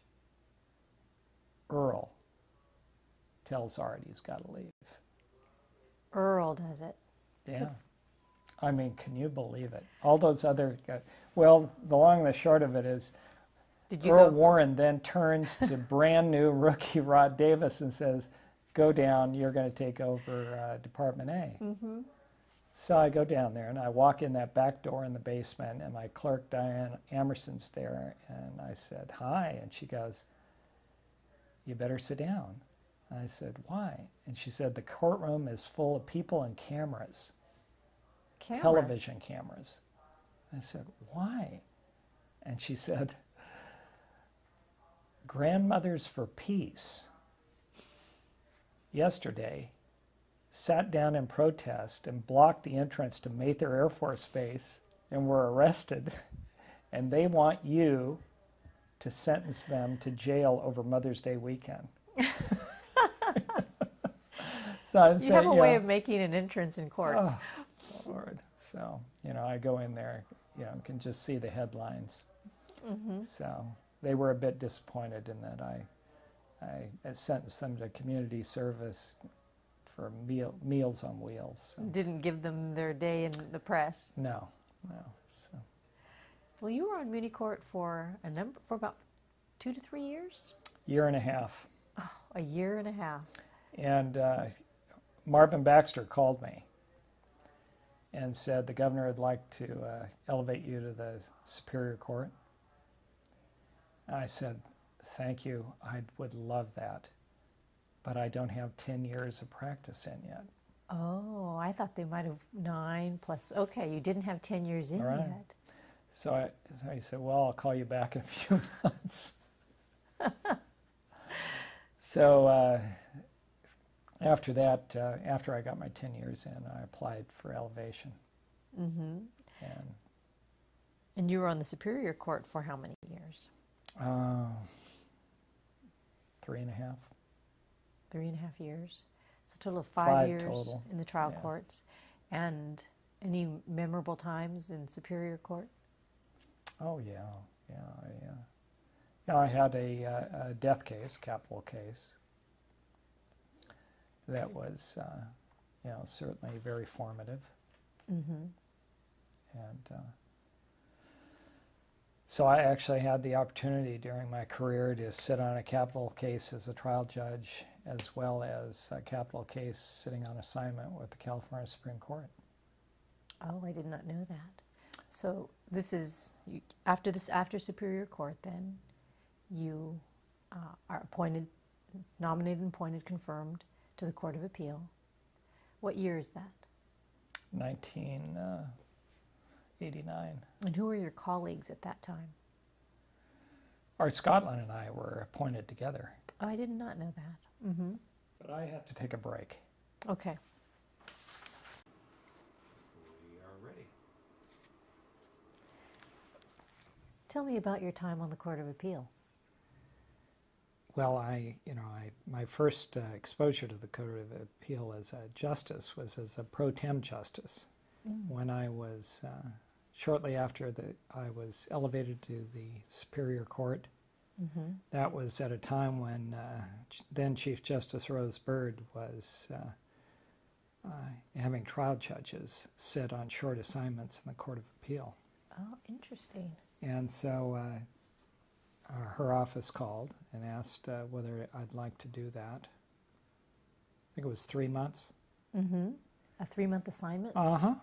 And so I was ready. What I just, I had been sitting, I did a couple of, I was sitting as a family law judge, which was a rich, wonderful experience. And then John Sapinar, who was the presiding judge at the time, asked me to go up in the dead of winter, which I did, and try a murder case up in Orville, Mm-hmm. in which the son of the chief bailiff was the defendant. And, you know, that was a grueling case. It was a terrible, ugly case in which the fellow actually killed this woman by driving over her body as she was passed out drunk from head to toe, literally from that direction, from the top of her head all the way down to her toe. But, you know, it was difficult for everybody because, you know, he was a young man with an impeccable military record, and it was sad. So I was ready to tap it down a little bit at that time. So the opportunity to go over to the Court of Appeal for 3 months appealed to me. So I did, and that was wonderful. That was at a time when the Court of Appeal operated a cold bench. What I mean by that was that there was not a tentative decision going into oral argument. What you did is the research attorney that was assigned to work up the case for a justice would do so, and then you would meet the day before oral argument, the panel that you were on, and then you would brief the other two panel members on what the case was about. Orally, right there in the senior justice's chambers. And you would just kind of kick it around like we would at a writ conference and decide what we would likely do. And then we would go into oral argument and you know, have our oral argument. Then you would come out and then you would actually craft an opinion and circulate it and get it signed off. That sounds overwhelming for cases when you have multiple cases coming on and no clear depth of what you might be dealing with. It was not very satisfactory. So 3 months of that experience. Yeah, the questioning of the lawyers was pretty superficial because, with the exception of the authoring justice, who you know, had more of a grasp of what was going on, the other two justices really did. All they were going on was if they got a chance to look over the briefs and what the authoring judge was, you know, kind of had informed them of. So I did that for 3 months and had an opportunity to get to know the justices at the time. So that was my first experience to the Court of Appeal. I had no intention on going to the Court of Appeal. I was having a wonderful time in the Superior Court. It was so, well, you know how it is. It's just high drama every day.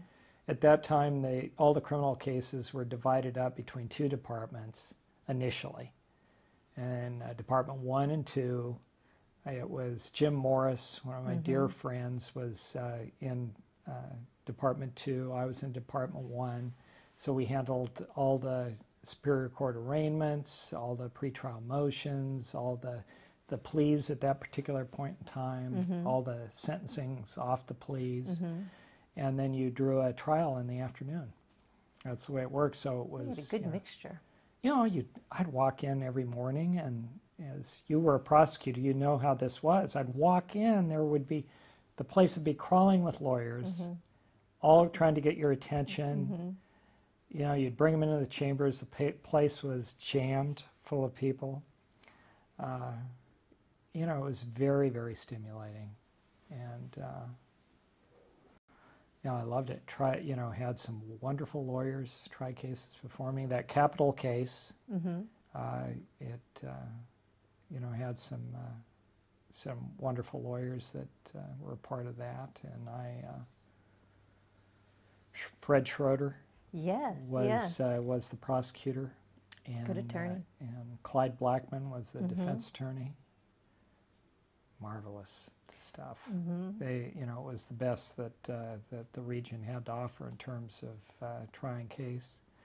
And so I didn't even think about applying for these two positions at the Court of Appeal that had been they were new positions. Oh, newly created. Governor Deukmejian, you know, it had been like 2 years or longer, and he had let those positions go because, you know, nobody thought they were particularly needed. And Claire Cooper, who was the legal writer for the Sacramento Bee, Yes. decided to do a story on these two positions. The fact that they had been left vacant for so many years. And then she speculated in her article on, you know, who was a likely person to fill those spots. And I was shocked because she named me. And so then I thought, well, I got it in my head, well, you know, these opportunities don't come along very often. And that's why I went ahead and applied. And Flanagan was the appointment secretary at that time when I went in for my interview. Looking back, I'm sure at those two interviews, first with Marv Baxter and then with Flanagan, I had to be so stiff at the time. You know, I was still a relatively young guy. I wasn't even 40 years old. Is that right? When you went to the Court of Appeal? Yeah. I would. My experience is all those interviews are always stiff. So that was Art Scotland and I were appointed together. And yeah, that was good. The justices at the time were Keith Sparks. I'm just going in my head where their offices were. Keith Sparks and Hugh Evans. Bob Puglia was the presiding justice. And it was Fred Marler, Cole Blease, Rick Sims, and Art and I. And then Bert Janes was handling the settlements. And that, by the time when I was appointed to the Court of Appeal, the court had just adopted the hot bench. All right, So the process. The way that opinions were crafted and presented, you know, changed to what it is today. An improvement in your mind, yes? Certainly in terms of the quality of the oral argument and what we got out of it, I think it was clearly an improvement. Now, you spent the bulk of your professional career then really at the Court of Appeal because 20, if my math is correct, which it hasn't been, but 20 years on the Court of Appeal? That's right. And can you tell me about how you evolved professionally or any? Oh my gosh, I forgot. Frances Carr was also there on you the go. court. That's right. Yes. The lone woman for many, many years. Yes, formidable. Yeah. So that was. I remember sitting in those RIT conferences and watching Bob Puglia, who had a photographic memory of case citations.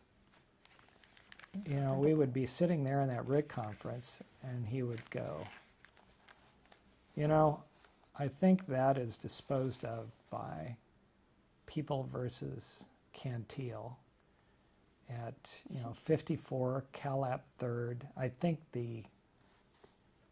it's around 1158. So that's formidable. We would walk over and pull this thing down, and sure enough, sometimes he'd even get the jump site. Yeah, that was you know, kind of a sobering experience being on a panel with Bob. Sounds like it. Yeah, those were you know, people like Cole Blease were a lot less mellow than he is I now. understand. And so, like I shared with you earlier, you know, I got the justices up. Francis wouldn't play, but the rest of us would play cards during the noon hours once a week. Because, you know, it's, you know, the Court of Appeal is, you can go for weeks without seeing a colleague. Well, yes, and you came from the trial court, and you came from, it sounds like, a very stimulating, controlled, chaotic assignment. where you see many, many people a day and you make many, many decisions and you wear your robe every day. How is it like making the adjustment to the Court of Appeal? I thought I made a mistake. I really did. For the first year and a half, I thought, although there are times when the nature of the case is so intellectually intriguing, that the time just flies by. All of a sudden, you know, it's 5, 6 o'clock at night and you go, did I just come here today? I mean, when did I get to work? But, you know, realistically, those cases, you know, are few and far between. A lot of the work of the Court of Appeal is, you know, you see the same issues again and again. There is, you know, very little human contact anywhere near what the trial court was. And, you know, after coming out of such a stimulating environment, I thought, well, you know, is this really going to make me happy over the long haul? Because, you know, I was still relatively young. I remember coming home around the dinner table, and, you know, my family would just roar at some of the stories from the trial court that I would share. You know, things like the lawyer, very prominent lawyer in town, that wanted me to step down his spousal support, despite the fact that he had entered into a marital settlement agreement that said that his wife's spousal support was, say, $10,000 a month, and it would step down considerably to $5,000 if she lived with a man for more than 90 consecutive days. Well, you can see what happened there. On the 85th day, her boyfriend would move out. And so he was complaining that she wasn't adhering to the spirit of the agreement. So these were fun, hilarious stories. And I was suddenly coming home to my family and telling them about my fascinating case involving a challenge to unitary taxation. I remember my then young son going, "Dad, do you really like what you're doing?" Well, I'm sure it happens to many, many Court of Appeal justices. After about the first year and a half, you suddenly realize that from a lawyer's point of view, this is the greatest job on the planet. Right? Yes. Yes. You settle in, you develop an interest in particular, you know, kind of threads of legal analysis and subject matter. And then you have an opportunity to get involved with kind of some of the administrative aspects of running the huge California judiciary, which I had an opportunity to do. And that was, you know, so for the past 18 years, certainly, I've felt very blessed. Yeah. And the blessing seems to grow with each year, it seems. It does. My colleagues have been memorable and you know, influential in terms of forming me. One of the stories that I think I may have shared with the Bar Association, I can still remember Frances Carr coming into my chambers and breaking down in tears as she reminisced about being a high school student in El Centro, California, when one day she heard in class over the loudspeaker a directive from the principal for everyone to go to the school gymnasium. And at that point, all her Japanese American classmates were directed to one side of the gymnasium, and then they marched them out and onto the bus to be taken away to relocation camps. Not relocation, what would you call them? Detention centers. And how, you know, she was quite weepy about it. You know, she pointed out, she said, these were people that we, you know, went to church with, went to high school sporting events with. They were community. And she said, you know, what was so sad and tragic to her is there was no community reaction. I hear these close friends and neighbors were suddenly ripped out of the community. And the people of El Centro, including our parents that were left, said next to nothing, despite the fact that there was a vacant spot in the next pew. So that was an experience. During those early years, actually one episode that occurred when I was relatively new, still kind of sticks in my craw. It was up in Francis's chambers. I can't recall who the third justice was. I was new. And it was a decision whether or not to challenge a trial court's decision not to grant a continuance to the lawyer representing this young man who was charged with killing his parents. It's out of Siskiyou County.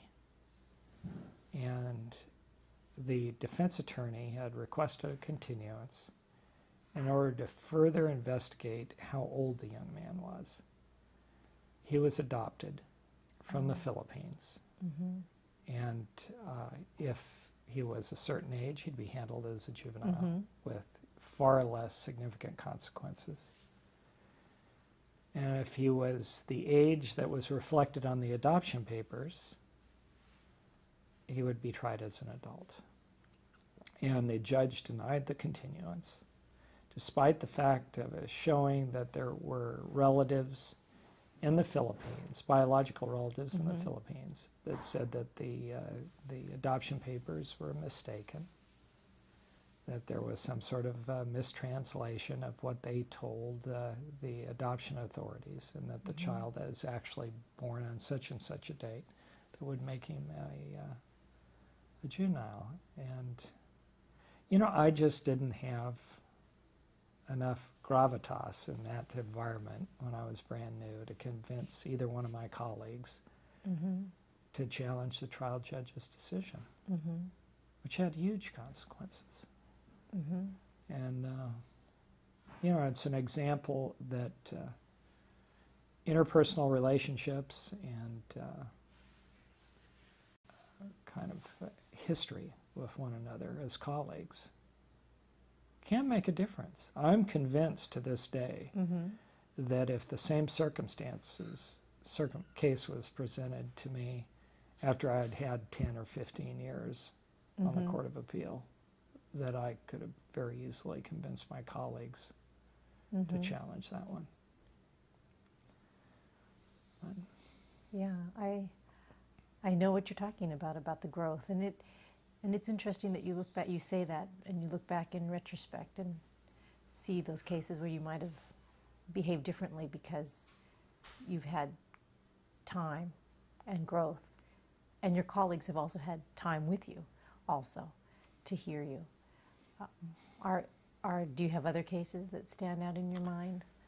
Well, I have evolved in terms of the death penalty. I was a prosecutor my entire legal career as a lawyer. I had no qualms about the death penalty. As a trial judge, I presided over that death case. I remember in the death phase of the phase of the proceeding in which the jury was asked to decide whether or not the death penalty was appropriate. I remember, really being concerned because I felt that at least in that particular case, it was a murder that this Archie Shank had committed, his second murder. He had been convicted of murder initially, served his time, got out, and murdered another man. But all things considered, this was not a death penalty case. It was a life without possibility of parole case. And I was wondering, this is going to make it very difficult if the jury comes back with a death sentence. But, they did the right thing. they came back with a verdict of life without Lifelong. possibility of parole. So that was my exposure to the death penalty. One of the nice things of the Court of Appeal is where, we do not have to deal with that. Those cases go to the California Supreme Court. Yes. And then, I was assigned to the California Supreme Court. I served there twice, once on a civil case, and secondly on a capital case.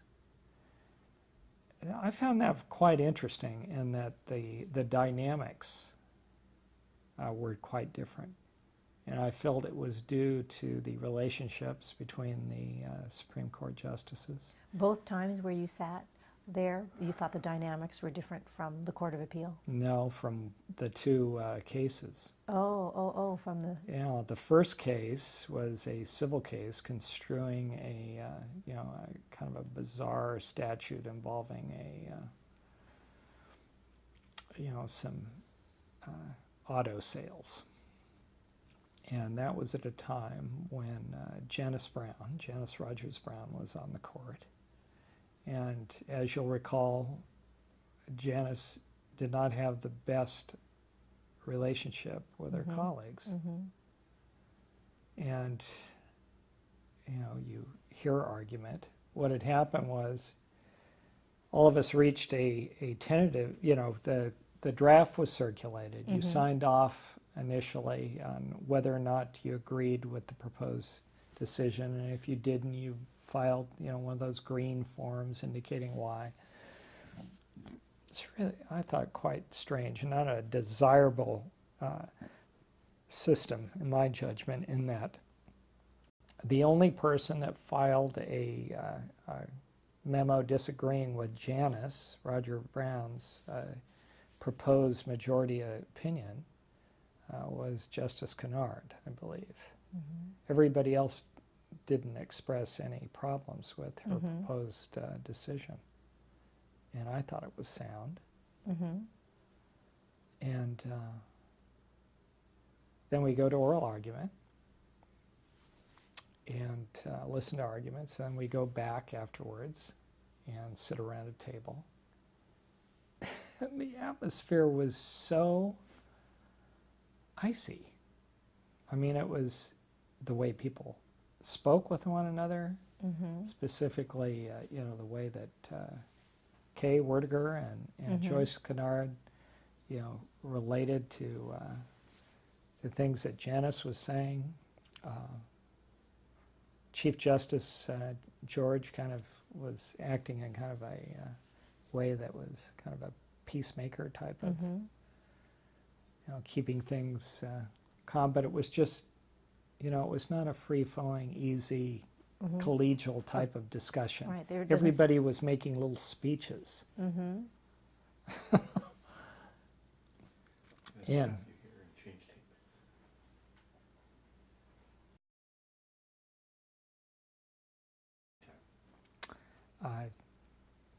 Meng Chen and Marvin Baxter had disqualified themselves for some reason or could not sit. And so Frank Ilya from the 5th DCA was there, 6th DCA was there. And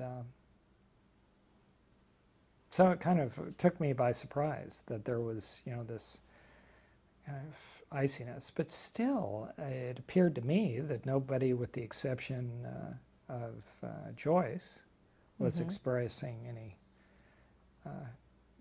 clear-cut feeling that they weren't going to stick with Janice's opinion.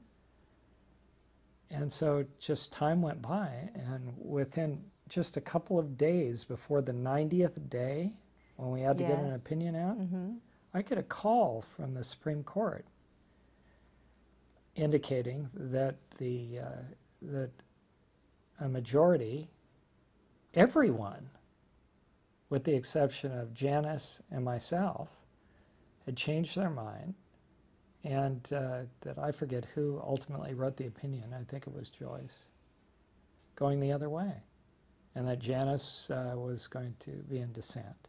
And then would I come down and sign the opinion? They didn't even ask me whether, what it was that I said, well, I'd like to see the proposed Yes, majority I'd like to see opinion. them all. Apparently there was a significant interchange, exchange of Yeah. views that convinced people otherwise that I was just out of the loop on. I never did understand why Frank, suddenly backed off and signed with the majority. I was still convinced that Janice was right, and so she and I were in dissent. But it was, I thought, this is making sausage here. Yeah. Now, here it is years later, I'm on that capital case. Oh. Now Janice is no longer on the bench. Carlos Marino is on the Yes. bench. Marv and Ming Chen are on the panel. Trying to think who I replaced. I guess I replaced Ming. Ming maybe was not. I can't recall who I replaced. Chief Justice was there. Carlos Marino was the assigned author on it. And, the court was just very collegial. I had a number of concerns about the draft and prepared a memo accordingly. And they were graciously incorporated into the final decision. And after hearing argument, we went back into chambers and, it was just very constructive, positive, collegial, the way that you would hope it to be. And, looking back upon it now, I think much of it had to do with just the personalities of the judges that were participating in the process. I think Carlos, I love Janice.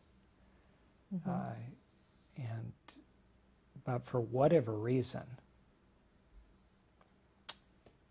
my sense was that her tenure on the court created a dynamic that wasn't that wonderful. There's a history there. Yeah, where there was a history involving all kinds of things that it's somebody else can talk about concerning her approach to the retention election and Ming Chen and Ron George deciding to raise money and do a little campaigning, and then of course she got the most votes of any justice in the state. There were all kinds of things, but clearly Carlos Marino, was a very constructive personality. Yes. That yes, created he a is. good dynamic Yes. to that court. But getting back to my evolution in the death penalty, that was an absolute horrible set of facts that I encountered in the Supreme Court. This fellow was it was a multiple murder case where he brutally killed 3 women in ways that are absolutely shocking and disturbing. With tape recordings that when the killing was going on and begging for their lives, and just terrible stuff. And the legal issues were of no great consequence. So, I voted to affirm the death penalty. After that, I entered this lengthy 7-year period of discernment to become an Episcopal priest. That occurred after that involvement. A priest friend of mine came down for lunch. Make a long story short, way back in the 1970s, I had considered the possibility of leaving the law to go to seminary. And I had explored that, went down to Berkeley to take a look at the seminary. That was when I was in the AG's office. But then my career took off. And I had my sons. Right. Your family's growing. Right, the whole thing. And I kind of tapped it down. And this priest friend of mine said, this has been a recurring idea that has tugged at you. You need to enter a period in which you really actively explored this. So with her, another priest, my bishop, I entered into a 2-year directed discernment effort to see whether this was something that I needed to do, concluding in a mutual decision that I needed to pursue it.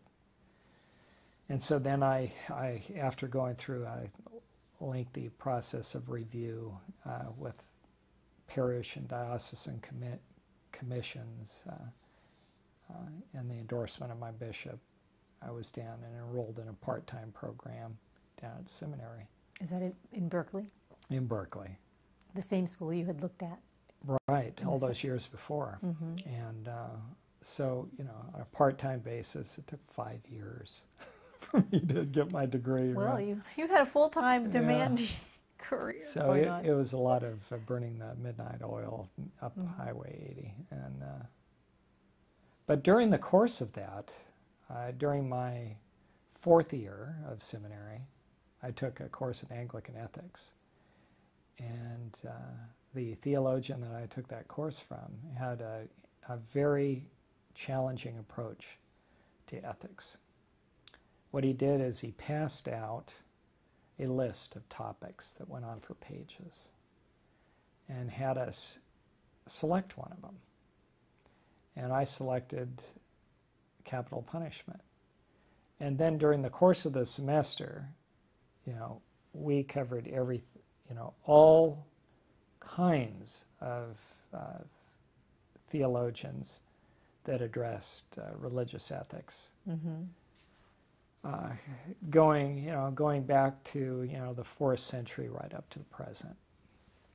And then whether your topic was hunger or in my case capital punishment, what you did is each week you would read whatever theologian it was, like William Temple or Stringfellow, or as an example. And then you would have to write an essay addressing your views on how that theologian would come out on your subject. On your issue. And then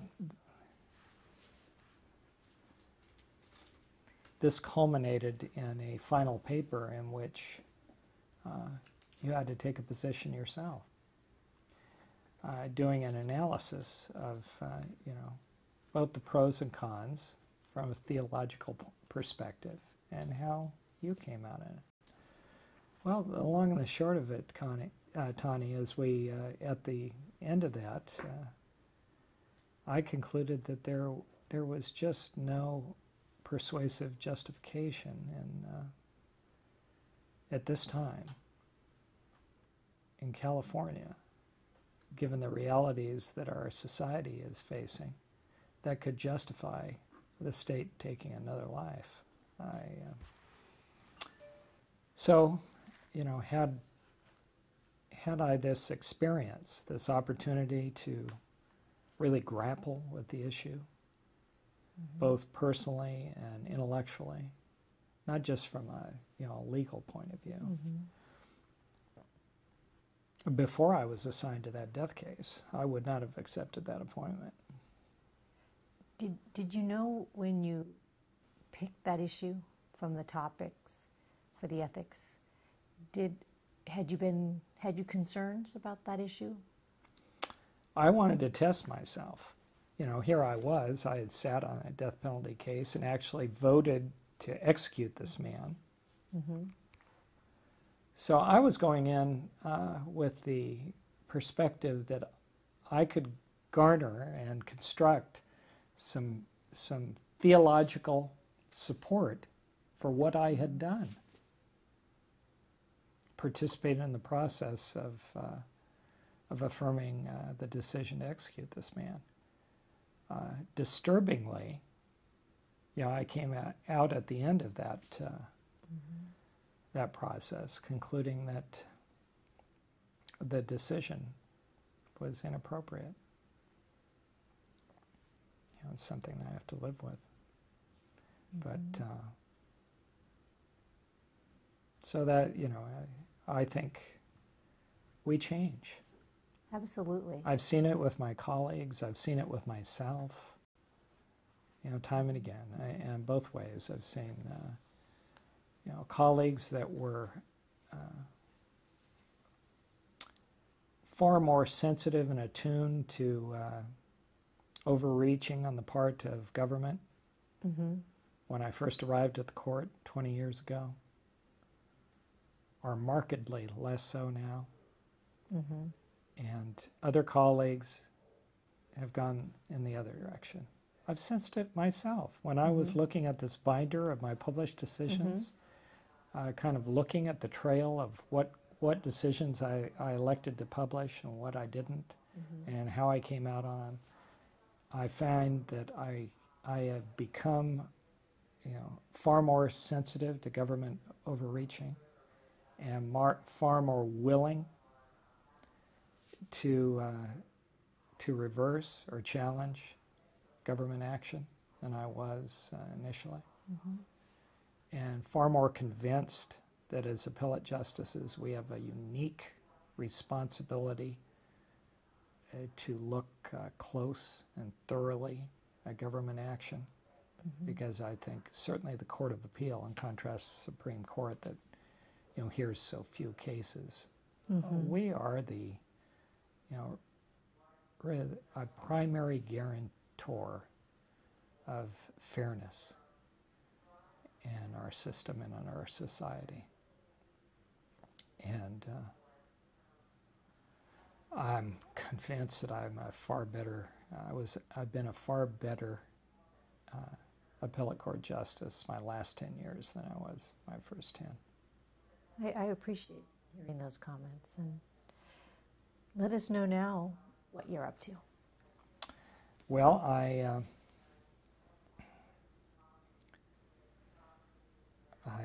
think I'm going to be a parish priest. After this 7-year period of preparation and discernment, I was recently ordained as a transitional deacon in the Episcopal Church. And what the Episcopal Church does is that you're first, there are two types of deacons. A deacon in the church assumes the role of calling the faithful to look outward toward meeting the needs of the marginalized, victimized, and at-risk segments of our society.